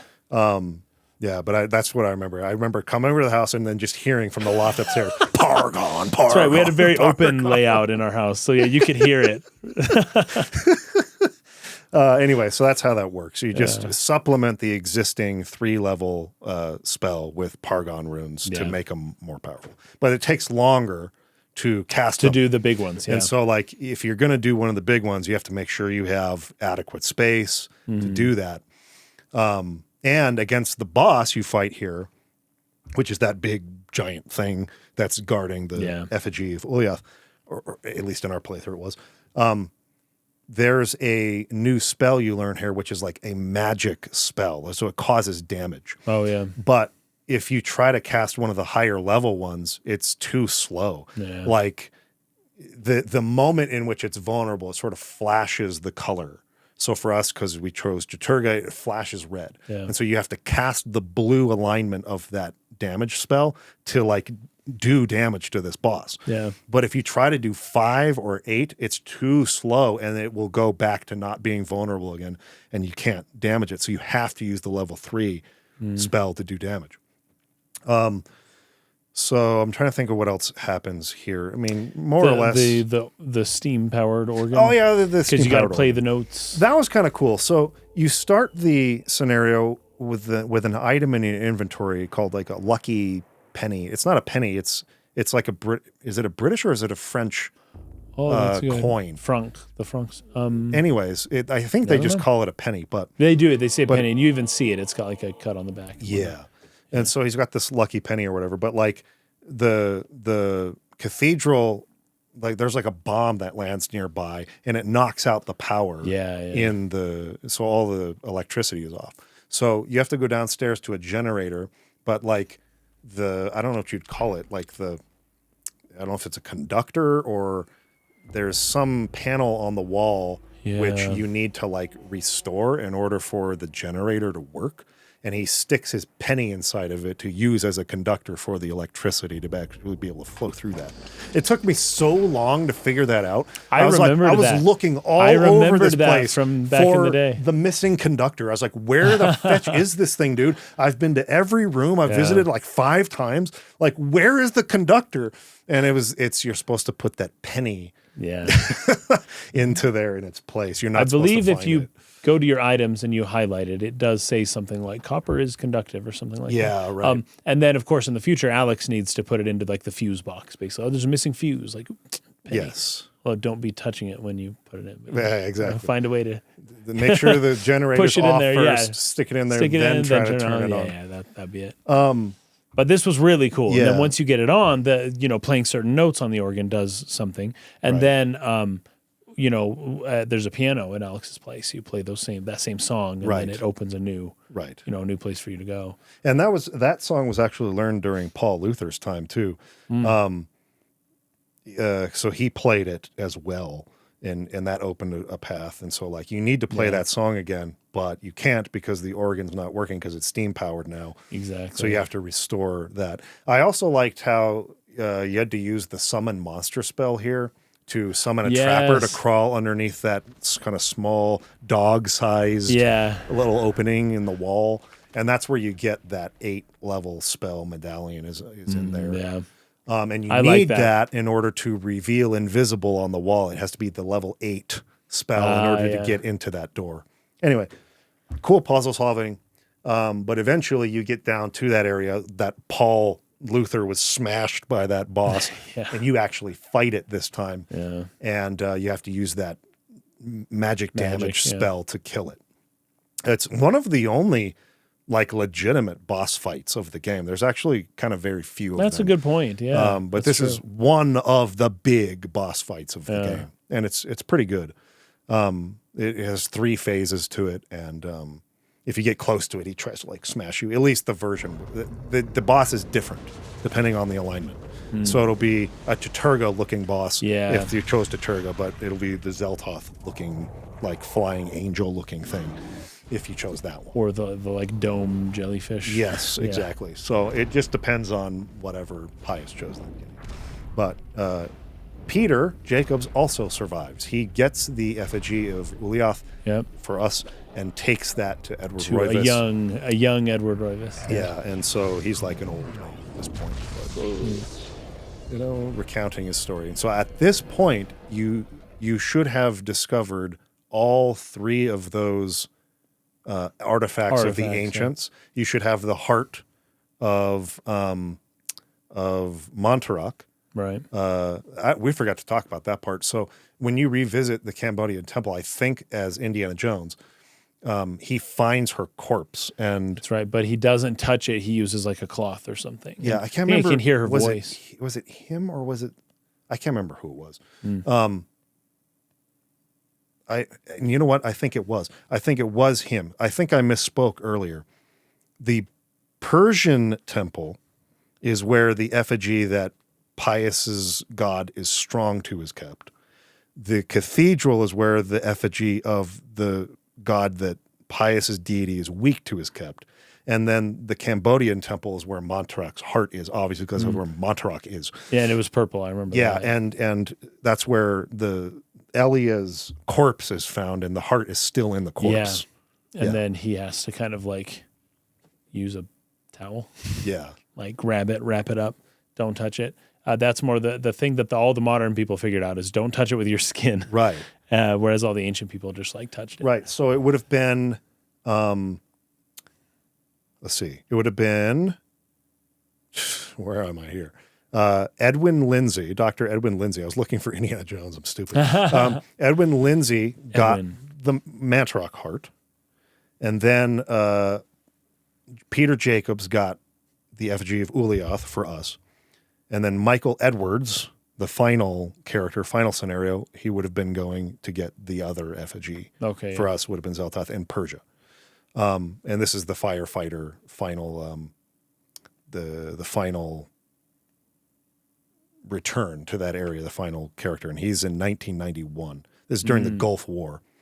So he's a Canadian firefighter that works on extinguishing burning oil fields, and his team is killed in a violent explosion. It's a rough one. He's knocked through a layer of rock and finds himself down in the Forbidden City.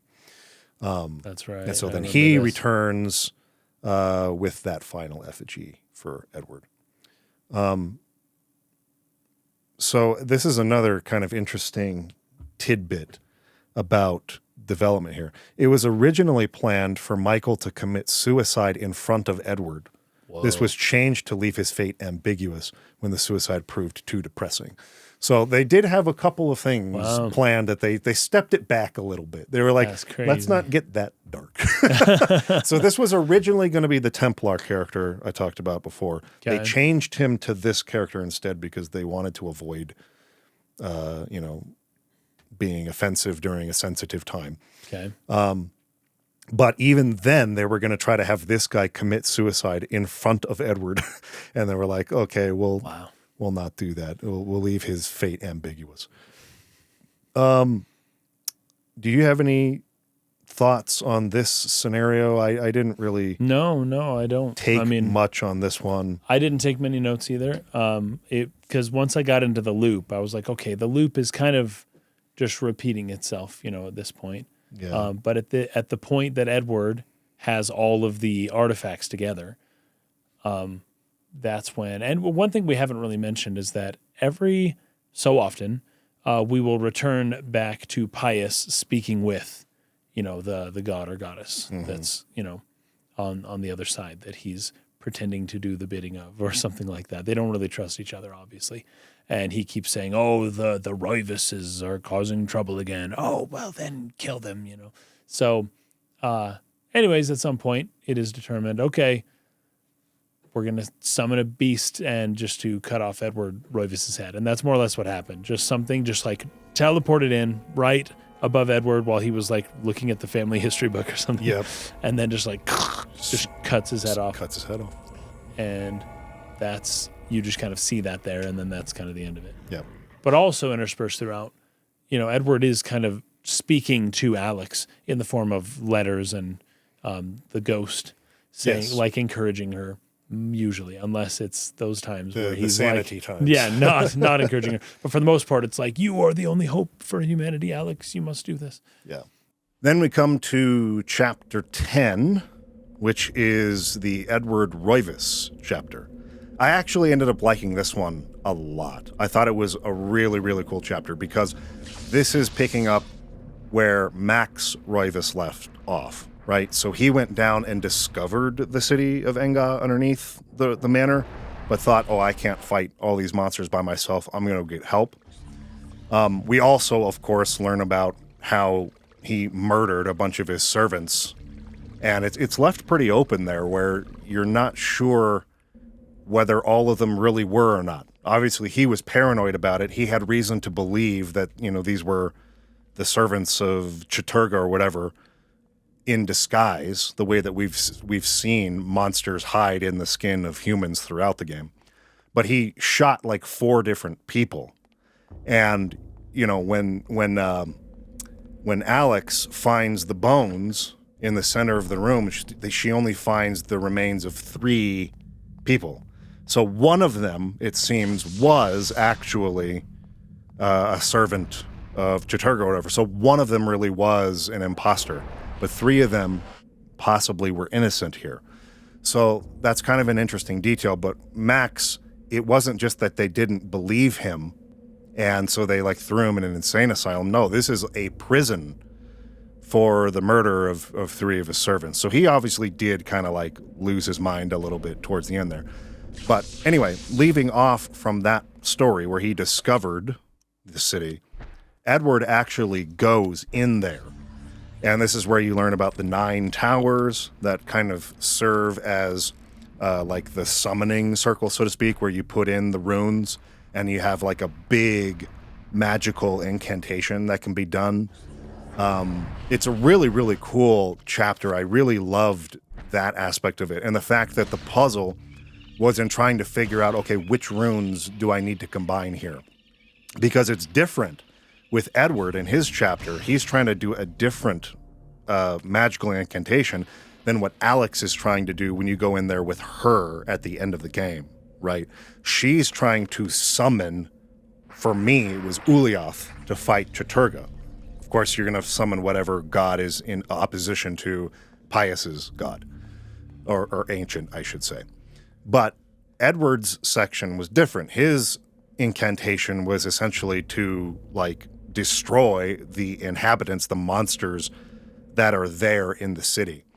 And in doing that, it makes it so that when Alex goes through, it's relatively empty. You don't meet as much resistance when she's going through.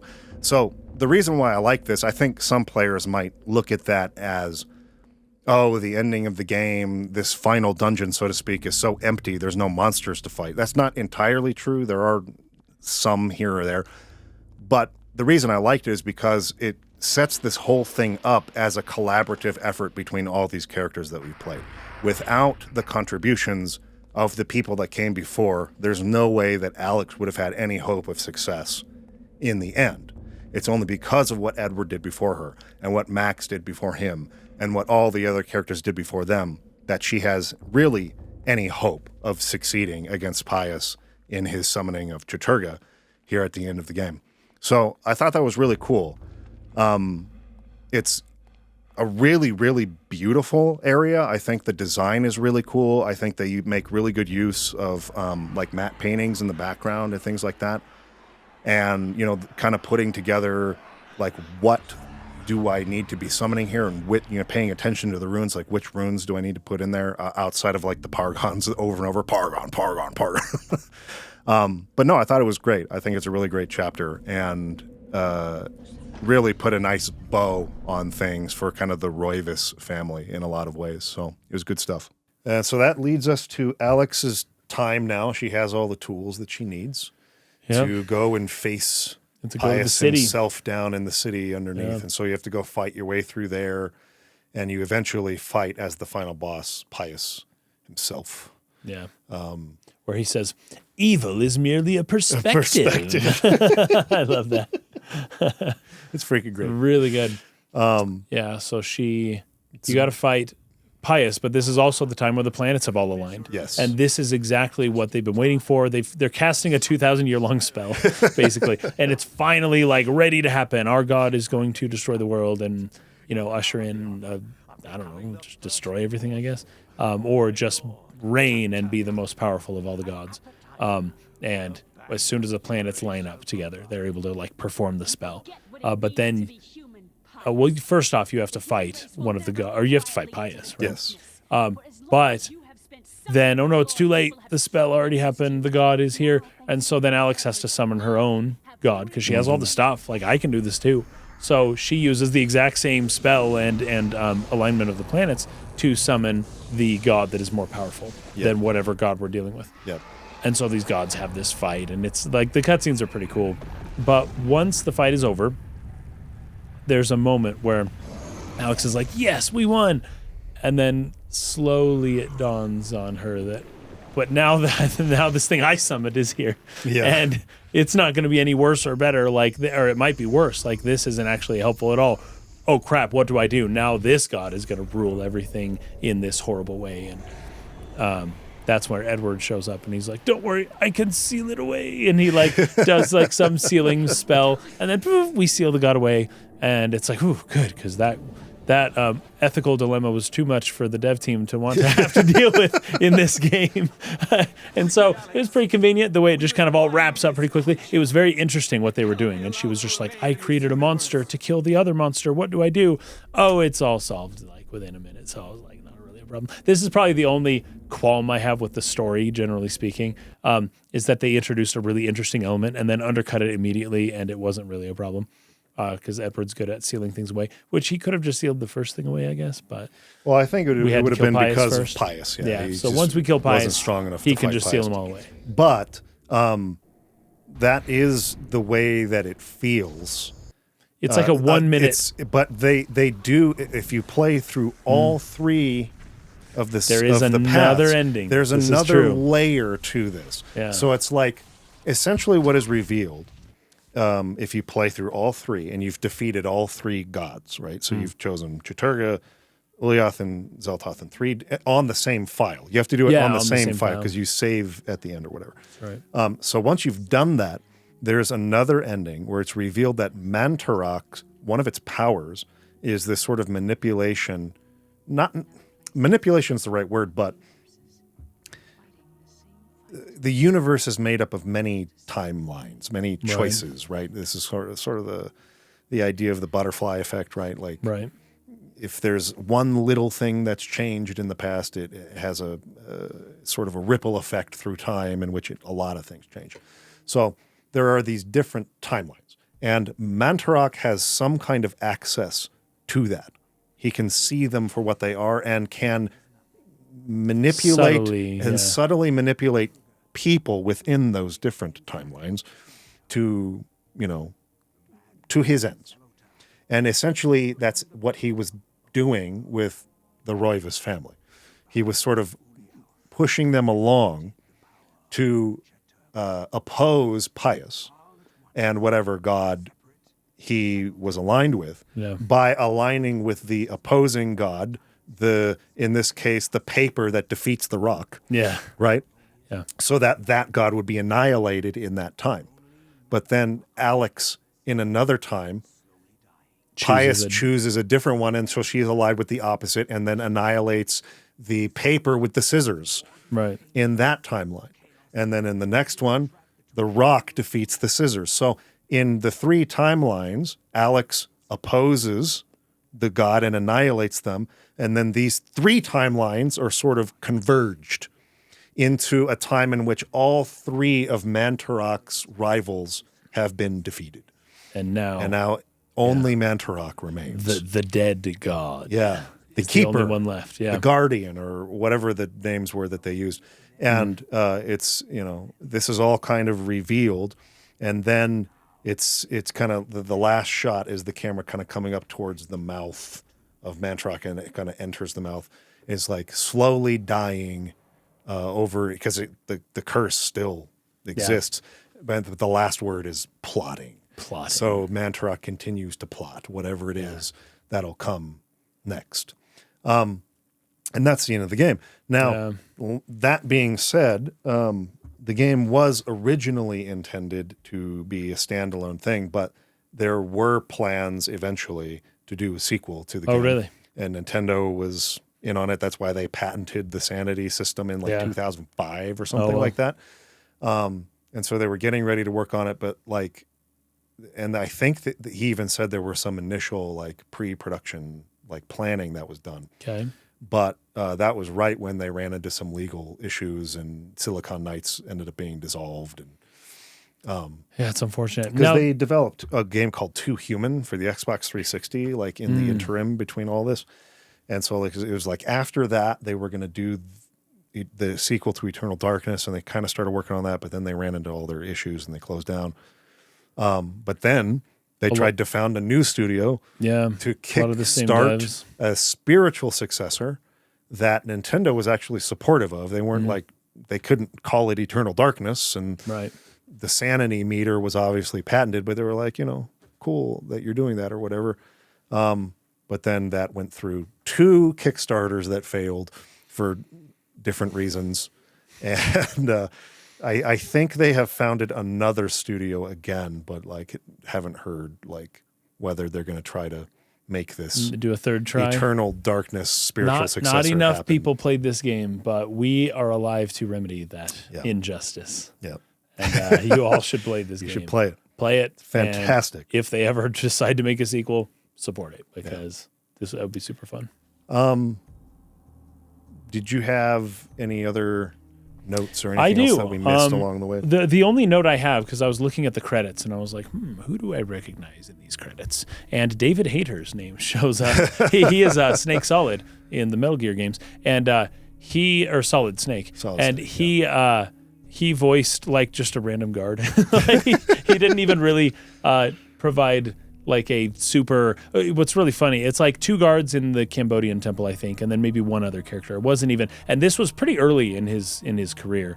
This is around the time actually that he sold the scripts for X-Men 2 and became a lot more successful. But up until then, he was doing the video game voice acting, and he was in this game as a pretty small role. It would be nice to ask him about Eternal Darkness, what he thought of this game, about these roles. Yeah, we are eventually obviously going to cover Metal Gear Solid 3. And we would love to, talk to him when we do that. Yeah. We're still kind of trying to make that work, but we could ask him about that. It's a good idea. Now, there's one last thing that I want to talk about that I think does kind of unearth, or maybe re-unearth, a topic that we have kind of often talked about on our channel. And that is this fact that you believed going through this game that you were making choices, that you believed that you were fighting for humanity of your own volition. Mm-hmm. And the secret ending reveals that this was all orchestrated by Mantarok. Right. There's a certain undercutting of free will a bit. Yes, indeed. Considering that these ancients are basically gods, right? The fact that there's a lot of obviously reference here to the Roman Catholic Church. Yeah. And I don't think it. Correct me if I'm wrong. I may be wrong on this. I think it's more the evangelicals that believe in the predeterminism. That's Calvinism. Calvinism. So Calvinism is what they refer to as predestination. Yeah, predestination. Yeah. So maybe it doesn't really apply in the way that I was thinking. But Calvinism is Protestant, and a lot of the American evangelical churches are Calvinist. right. So it's a very prevalent form of Protestantism. Anyways, there's this idea that everything you do in life was predestined by God ahead of time. Yeah. God already knows, has already made his plans, has already manipulated events in the way in which they will fall. And Yeah. And the argument is, if there is an all-powerful, all-knowing God, how could it be otherwise? yeah, How could he not know already what's going to happen? And therefore, how much choice do we actually even have? but in turn, the counter to that would be, why would God create us and give commandments and Yes. give us this illusion of choice if we don't actually have choice to begin with? It destroys any semblance of a possible point for anything. Yeah, it's like, how am I choosing to be baptized or not, or whatever? And then the whole concept of love. Is it love if there isn't free will involved, right? Yeah. Because love, it requires choice. If I program Python and say, tell me you love me, and then say, print, I love you, enter, and then it prints the word I love you, it just did what I told it to do, right? Yeah. But now imagine, like, you can make something that has its own choice and it chooses to then tell you I love you. Whoa, that's a very different kind of thing. Yeah. So the hope is that we, when we say I love you or choose to, express ourselves in that way, that it's done through our own free will, and that means more than otherwise. Yeah, there's certainly something very unsettling for people to contemplate the possibility that they don't actually have free will. Right. People do not like that thought. No, it doesn't sound nice. Now, that's kind of built into this Calvinist view. Right. But maybe, I don't know. I don't know if overlooked is the right word, as much as like maybe they try to spin it depending on which church you're in or which way they teach it, to where it's God not a common might know it's all going to happen, but like you're still given the choice. He just knows you're going to make that choice. That's not really the point. The point's not to talk about like the Calvinist view necessarily. More to talk about the idea of, does free will exist or not? Right. And God's role or lack of role or whatever in your choices. Yeah. Does he push you towards things? Does he does God influence some way what you do, or does he just let you choose? So that's Spinoza's God, which is the God that exists but doesn't care, doesn't do anything, or a more intervening God, as the typical Christian God. Or maybe somewhere in between. God cares, but is bound to not take away your sense of choice. Yeah. So that's probably more like how we grew up. Yeah, that's basically in the Mormon church, the LDS church we grew up in. That was kind of the way it was taught. It was more that philosophy. That middle one, yeah. But there's a spectrum of belief on this, is what I'm getting at here. But we talked about free will a lot in the Planescape Torment series that we did. Yeah. If you haven't seen it, go see it. Yeah. We get into a lot more of the nitty-gritty with that. I reference some experiments that are being done now. I saw this in the YouTube series that is free to watch now. It wasn't a while back. It was a YouTube Red exclusive or YouTube Premium exclusive series from Vsauce. Oh, yeah. Called, oh my gosh, I'm so bad with remembering names and things. Minefield. It's called Minefield. And in the experiment, they basically have you all hooked up, your heads all hooked up. And all the machine is doing is reading your brain waves and essentially predicting when you will make a choice. Right. And what's really interesting is that the machine can detect when you're going to make a choice before you are aware of it. Yeah, after a while. It slowly has to get to know you, but it's after a while of it reading your waves enough to know, before you do this, because everyone's brain kind of is wired slightly differently. Yeah. It slowly gets to know you, and then once it knows you, it chooses the button, and the button beeps before they push it, and that's really frustrating because it's like, wait, and it's frustrating for the ego in particular. Yes, the ego challenges. One of the because I've thought about this a lot, and it's like, who are you? And is free agency? Don't confuse yourself with your ego. Yes. right? The ego is not you. The ego is just this surface level part of you that wants to be unique and individual and all that stuff, and me and all that kind of stuff. And the ego gets very hurt when it doesn't feel like it's in charge. Yeah. But you are more than just your ego. Yes.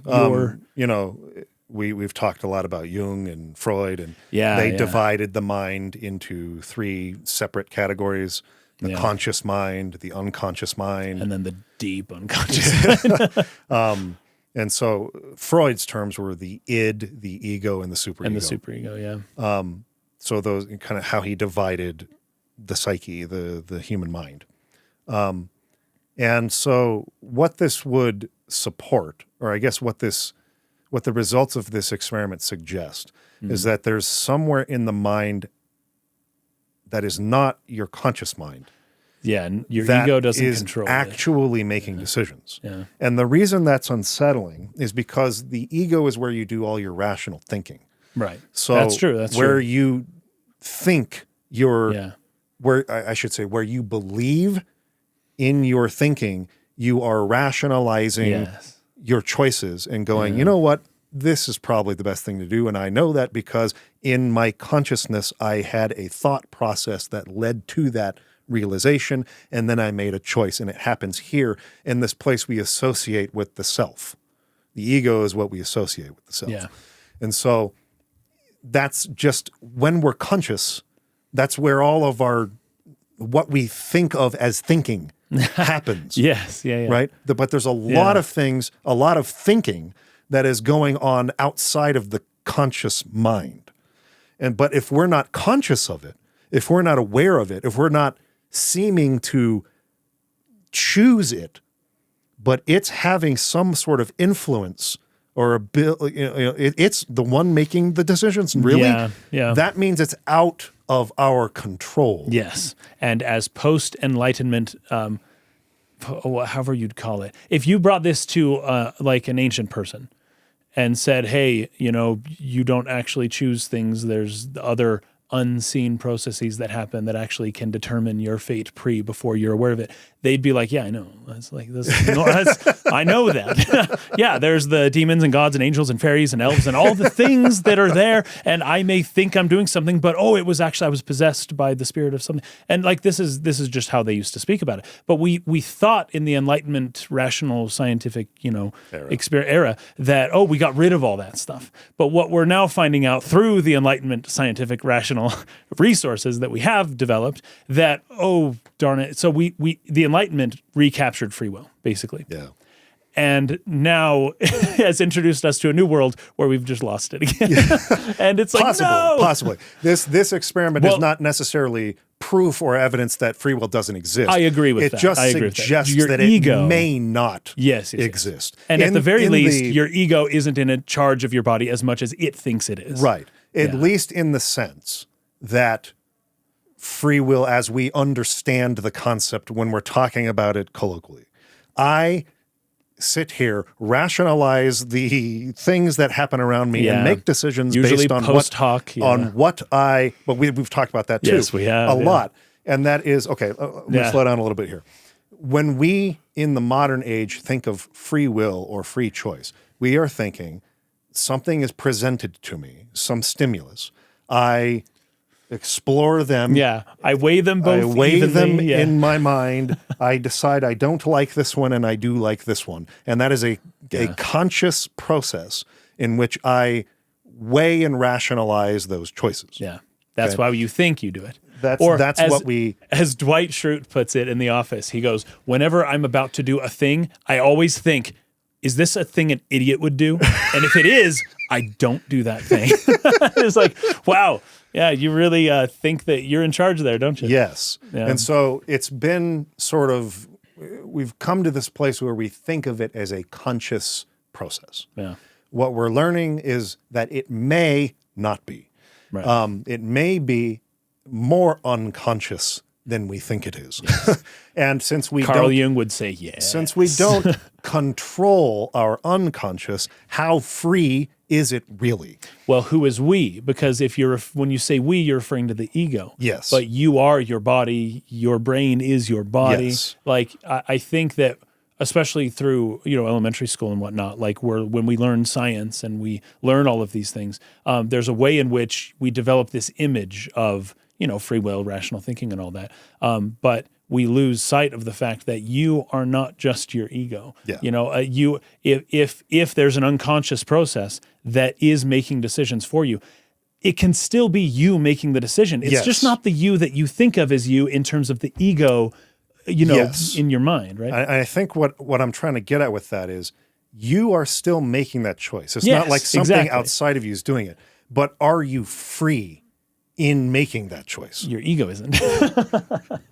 But your whole life that lived up before you, that is what you are in all of it, because your unconscious mind develops through the conscious perceptions of everything, and then it stores it away, and it kind of, or through your ancestors even. Like sometimes your ancestors act through you, and you can say that's not my free will, but it is a will. A will is acting. There's a will. There are and many it wills. Is you. I'd say there are many competing wills, and it is you. But is it free? Yes. Is the question. Yeah. I'm not saying it isn't free to your rational faculty. I'm just saying, are we sure that it's free?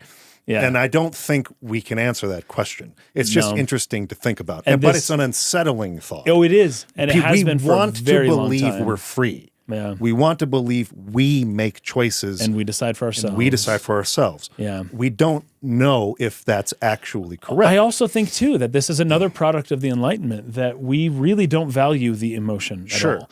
I've heard this often. Sometimes when an argument gets heated, one person can easily win the argument by saying, you're reacting emotionally. Yeah. And then it's like, boom, I won. I won because I pointed out that your argument is based on emotion, which by contrast makes me appear as though my argument is grounded in rational thinking. Right. When the reality is a lot closer to your emotions govern you and my emotions govern me, yes. right? And then it's harder to have control over our emotions. Our emotions are things that act on us and act through us, right? Yes. And is there a unified, singular you that is in control of all the emotions? And no. So the answer is basically just no to that. There's and this a lot to unpack with all this. The oldest stories are all about this. There's a lot and to in unpack the Enlightenment, we thought that we were over that. Yes. And we just aren't. A lot to unpack with this, and a lot of it is related to my kind of journey in life, which has bounced hard between extremes on this account. When I was young, like a little kid, I was very in tune with my emotions, and I expressed them in very big ways. I was performative and expressive, just big and expressive with my emotions. I had an embarrassing experience probably around 6th grade that changed me into a very reserved, closed, unexpressive person. Okay. And all through high school and into my young adulthood, I kind of suppressed all of that to try to protect myself from embarrassment. Sure. Was essentially the psychological process that was going on. This led to an imbalance on the other extreme where I wanted to develop my rational thinking and make my decisions based on not on what I felt, but on what I realized through through very honest investigation to be true, or the closest thing I could arrive at. And so I started, I would say things like that all the time. I think I made a video on the channel about my relationship to music and how that was like my last kind of attachment to my like raw emotions. It's like I could explore those through music. But I didn't use that to make decisions. I would get away from, if I needed to make a big decision, I'm not going to go listen to music to get into my emotions and then make the choice. Right. Anyway, long story short. Then your emotions are in the driver's seat. Long story short, when I started learning about this experiment we're talking about in this other place in the unconscious that may be more responsible for our decisions than the rational ego is, it was like, okay, that's really interesting. That undoes, if I'm not making decisions based on all this rational thinking I'm doing anyways, and there's somewhere else in which decisions are being made, like what's the point of that? And so Right. Yes, indeed. then more recently, we've gotten onto this thing through several podcasts we've done where we've talked about, do you even choose what you like and don't like? Right. Right? And this, If you did, that would be strange if you did. Yeah. Like, just think about it. You do a math equation to determine whether or not you like did something. I like that scene Yeah. I just watched in that, or whatever? Yeah. So, that's just not how it works. It's not logical. we were talking about, because, if you're new to the channel, maybe you're not aware of the fact that it for a long time was kind of built on Final Fantasy content. Yeah. I kind of arrived at a point where I wasn't happy with the direction of the Final Fantasy series kind of in the last 10 to 15, 20 years. And so I was having this real, what's the term I'm looking for? Cognitive dissonance. Oh, yeah. Where the channel and the audience expected Final Fantasy content and expected what we've built our channel on, which is appreciation, building appreciation for the content we talk about, where they expect me to talk about Final Fantasy. They also expect to come to appreciate these games even more by listening to me, but I don't appreciate them. So what do I do about what do that? you do? What do I do? Yeah. All I can do is, you want me to talk about this game, all I can do is state my feelings on it. My feelings were not great. I didn't love it. I didn't like what they did. In some cases, I was vehemently against the decisions they made, and this caused a big rift between me and the audience and my reputation, and it was a big... I know it sounds really superficial, but it was a painful thing for me to go through, where I didn't know what to do. I couldn't talk about this thing I loved in the way that I wanted to, and the audience was mad at me all the time, no matter what my arguments were. Yeah. And I'm sitting there trying to provide all these rational arguments for why, and be very, very careful and to articulate it so perfectly so that you would understand where I'm coming from, and you'd understand I'm not just being a hater for no reason, and I'm not just doing this for clicks or all the things I was accused of doing. And what I think I've come to realize is none of that was a factor whatsoever in my reaction, my emotional reaction to the game I didn't like. It just happened. I was playing the thing and I went, oh, that's so freaking dumb, or whatever. Just happens. Yeah. Then you go back and try to rationalize, why did I feel that way? And some people are much better, are more practiced, have worked that muscle, and are better at making convincing arguments for why they felt the way they did. Sure. But it isn't, I don't believe it is actually the reason why you had the emotional reaction. That emotional reaction came from that place that knew you were going to push the button before you pushed it. Right. And you're like, but that you don't associate that self with yourself. Yeah. You associate the ego with yourself. Yeah, exactly. And so I have to find a reason here for why I thought that. Yeah, it can't possibly be something I have no control over. Exactly. Yeah. But it is. Yeah. And so all of this to say that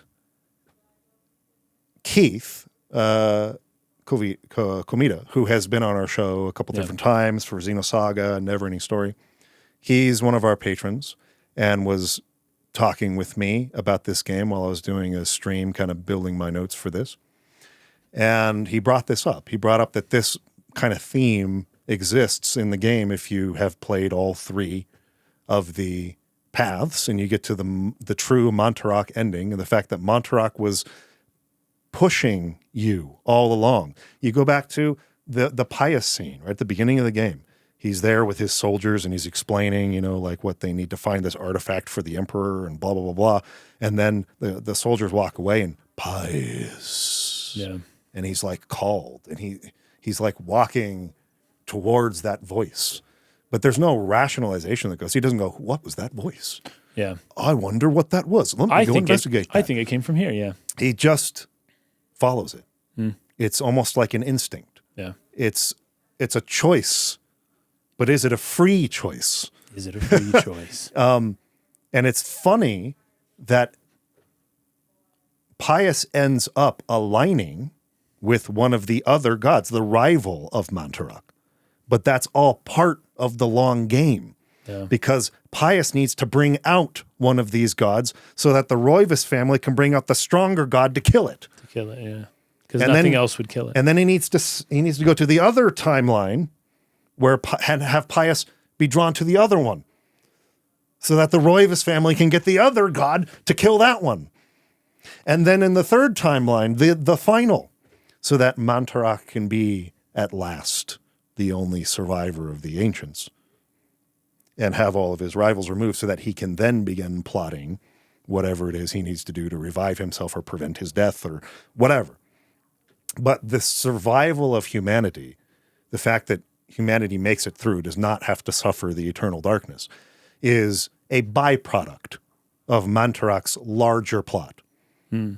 Not the result that he was aiming for. It's not the purpose for what he's doing, but it is simply something that happened.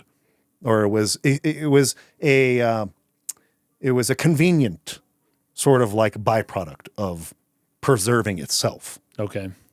And so he posted this thing here. The hidden structure exposes a deeper Lovecraftian truth at the heart of eternal darkness. All knowledge and heroism, or heroism, are ultimately meaningless in the face of manipulative, timeless forces. Each hero believes they act by free will, but every action serves Mantarak's end. The eternal darkness promised in the title is not merely metaphorical. It represents the inevitability of cosmic entropy.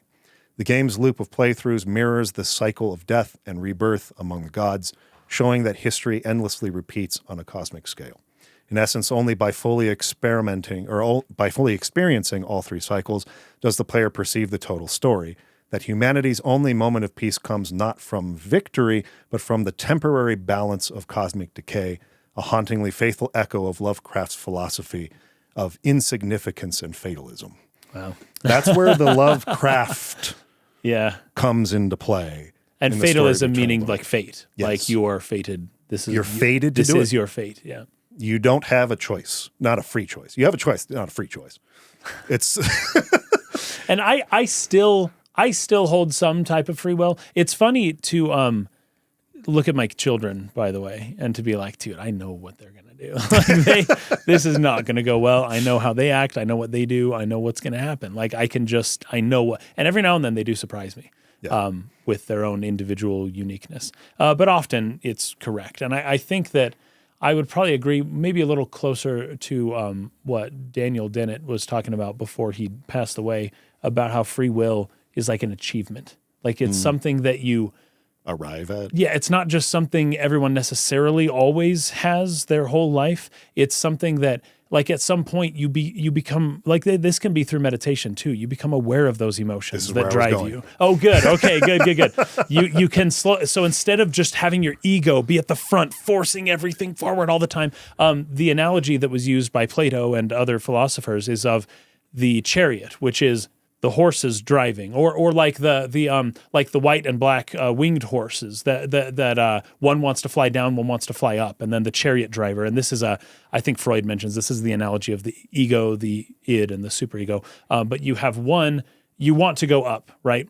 But the horses are just fighting each other, and you have to learn to find a way to get them to behave properly. But you're behind them. You're not in front of them. You're not pulling the horses. You're not leading your emotions. You're getting to know and understand your emotions. You're realizing, through life experience, you're kind of, like just through experience, you are learning yourself. You're learning how to control yourself. And it comes as much in the lead up to the moment of a big decision as it does in that decision itself. And that through properly guiding all the different aspects of you, you can achieve something like a unified focus vision without these parts of you that are trying to pull different ways. But it's not something that is just, like you said, free. It's not something, it's something that you actually do have to work towards. And everyone has some element of free will. It's probably very low.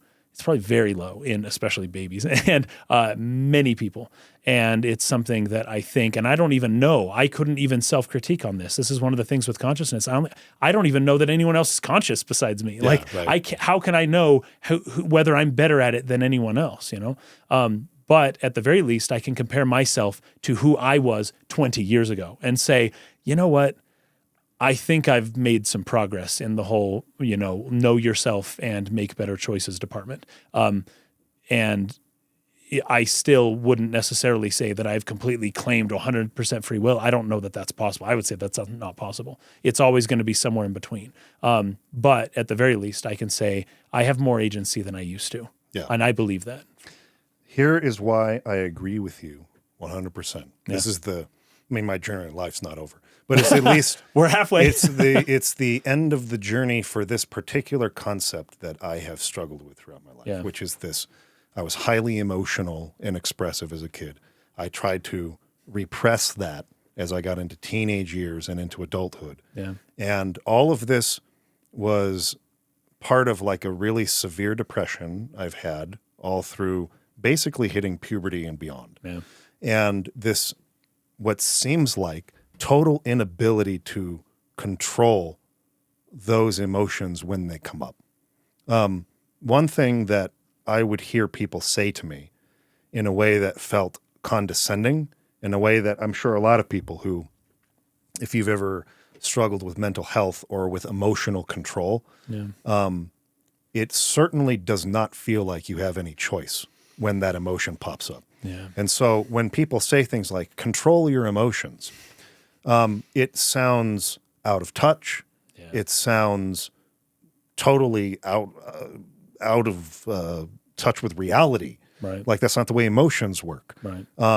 You can control what you feel. I would hear things like this, particularly in church and things like that. Bridle your passions. Bridle your passions, Yeah. right?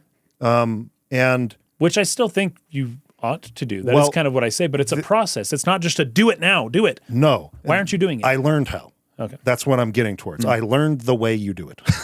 But at the time, it seemed like total nonsense and impossible. And I would try and I would fight against these feelings and like try to white knuckle like in like pit the ego against the unconscious and try to like beat it into submission. And that does not work. When those emotions happen, that is a chemical process in the body, the hormonal chemical process happening in the body that has to run its course. The chemistry has to shift and change. So when you are feeling that deep depression or that intense anger or whatever it is, that is literally hormones and a chemistry running through your blood and through your body. Yeah. Yeah, it's like adrenaline. It's like you can't just stop. It's not dissimilar to the process of drinking alcohol. And like there's an effect on your body that has to run its course. You can't just decide after you've had 12 beers, I'm not going to be drunk now. I'm going to drive home. I'm going to be fine. I'm just going to decide right now to stop being drunk. Yeah. No, you can't do that. You don't can't have control over your body it like that. in that way. No. And it's the same thing. And so when I was in the psychiatric ward for a week after an attempted suicide 3.5 years ago, they finally started to help me put this together because they were talking about how you can reframe what you think. You can choose, essentially. They were saying exactly all those things I thought were condescending. You can choose the emotion you want to feel. Yeah. And I'm sitting there going, okay, this again. Yeah. But the analogy they used made way more sense. It was like when you wake up in the morning, you have this sort of refresh of brain chemistry. It's open for influence to begin new chemistry to begin flowing. Right. And they likened it to a wine wall. You can go up to there and choose the wine that you want to drink. We can do these neurotransmitters or these ones. And you choose them with the thoughts that you think at that moment of kind of refresh. Am I going to look at this situation, say I was fired from my job? Oh my gosh, I'm not going to be able to pay my mortgage. I'm going to have to freaking be homeless or go move in with my mom and dad. How embarrassing. They're going to see me as a failure. They told me I shouldn't have pursued this career. How am I going to put food on my table for my kids? If those are the thoughts you begin having, That's the alcohol you're drinking. Here's the neurotransmitter that you just dumped into your bloodstream. And it's going to... And once that starts taking effect, you can't reverse that. Right. That's going to take its course in the body, and it's going to take time before you have a refresh again. And I have found that this is true. And it's, I think, a lot of the time why very depressed people sleep a lot. Because when you sleep, you sort of wake up with a bit of a refresh. I've noticed this. Okay. Where the brain is, you're not, like I might go to sleep feeling just, ready to do unthinkable things to myself or whatever. I'm in this space where nothing I'm thinking makes any sense. It makes sense to me in the moment because the wine is in the blood, so to speak. Yeah. But then I sleep and I wake up and I go like, whoa, like that was crazy. I can't believe like I got to that point. So essentially what they're saying is get the neurotransmitters you want to feel into the bloodstream by reframing how you think about that job loss, right? And, I got fired. There's actually almost unlimited ways you can frame that. But let's just go with two for the sake of today's discussion. Sure. I'm going to be homeless or I have to move in with my parents. That's so embarrassing. They're going to think of me as a failure, blah, blah, blah, blah. That's one route. The other route is I hated that job anyways. And I've been thinking about starting this other business. It's something that's been on my mind or, I didn't really like this or that element of the job. I think I can find something better. Maybe I can switch careers into something that's been on my mind, but you see it as an opportunity. Right. And that fills you with a different set of neurotransmitters and you have a very different emotion. But that moment of what you kind of think about it, how you frame that, is what then begins this process. So the free will exists in those moments, those brief moments where you're deciding which spirits to entertain, basically. And I can see there being are you actually choosing how to reframe? Doesn't matter. That just doesn't matter. Really matter for now. The point that I'm trying to make is what you decide is influenced so heavily by things like brain chemistry, hormone balance. Here's another one, just speaking as a man. Your level of testosterone will change how you act very much to certain things. Yeah. Whether you decide to get into that bar fight or not, all kinds of things. And when that testosterone is not there, it's amazing how much easier it is to make certain choices where when it's there and it's raging, I think people really don't take this into account. How important that is, how much more difficult it becomes to control yourself when you've got this raging level of testosterone in you. And why a young man and an older man have a very different experience in how they decide to react to something. Yeah. It's kind of insane how we don't take into account all of these influences in this very complex mind that influence how you choose things. And what I'm saying is that there is a level to which you can get into a habit of thinking to where that automatic choice, not the one that you do in your rational brain, will go the direction you want it to go. Yeah, that's it. And will have the emotions you'd rather feel more often if you create that habit of thinking and reframing. And for me, that came through the practice of gratitude. Very good. So you wake up, you have a gratitude journal, and you think about all the things in your life to which you're grateful for. And you're thinking about those things and not about all the things that are horrible and that you hate and that are terrible and are going wrong. Yeah. And as you do that, as your mind is focused more on those neurotransmitters get into the bloodstream and you feel great. And that is kind of like this sort of point at which the muddy waters of freeness or not freeness of your choices, it has become a very interesting thing to me. But what I do know is in the 3.5 years since I left that hospital and have practiced gratitude, I have become so much more mentally well that I'm at a better place in my life than I have ever been since I was a small child. And there is some level to which you make that choice. Yeah, but there has to be. Yeah. But that influences how you feel, and how you feel influences how you choose, and it's a cycle, and that cycle can go either direction. Yeah, or I guess infinite directions. Yeah, which is part of the problem. Right? So the more you're focused on your anger, the more you're focused on how things are wrong, the more you're focused on everything sucking, the more you'll unconsciously choose in directions that lead you down a path that continues that direction. Right. And vice versa in all these different ways. So I'm not going to pretend to know the answers to, like, in reality, what's actually happening there in the mechanics of a choice being made in a brain. Is it free? Is it not? Is it conscious? Is it totally unconscious? I don't know. I know that in practice, when I reframe and when my mind is focused on the positive aspects and the ways in which I'm blessed, that creates a chain reaction in my emotions that make me make better decisions, even though those decisions are not made rationally. Right. Because, as the experiment reveals, a lot of that happens in the unconscious. I react emotionally to what I saw on the screen, or that food that I ate, or whatever. Right. But it's also true that I can return to something I didn't like in the past. Yes. And all of a sudden, oh, it's not as bad as I remember it.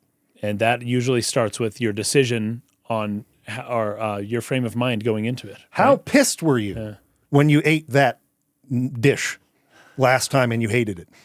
I don't know. Maybe something had happened in my life to where nothing I ate would have tasted good, and I ate that. How pissed was I when I played Fantasian and didn't like it? Yeah. But it is true that I have returned to stuff I didn't like in the past, and I liked it a lot better, or at least didn't hate it, or at least didn't have the strong reaction to it. Yeah, not for me, but it's all good. Like, very different experience, but what was my frame of mind at the time that I was, that stimulus was there, that is what influences how you choose and how you feel about things. And that part can be manipulated by you. Yeah. It's called the gambit system. It's how FF12 works. Play FF12, and that's how you do it. You don't do it in the moment during battle. That's not feasible. It doesn't make sense. It's not going to work out for you.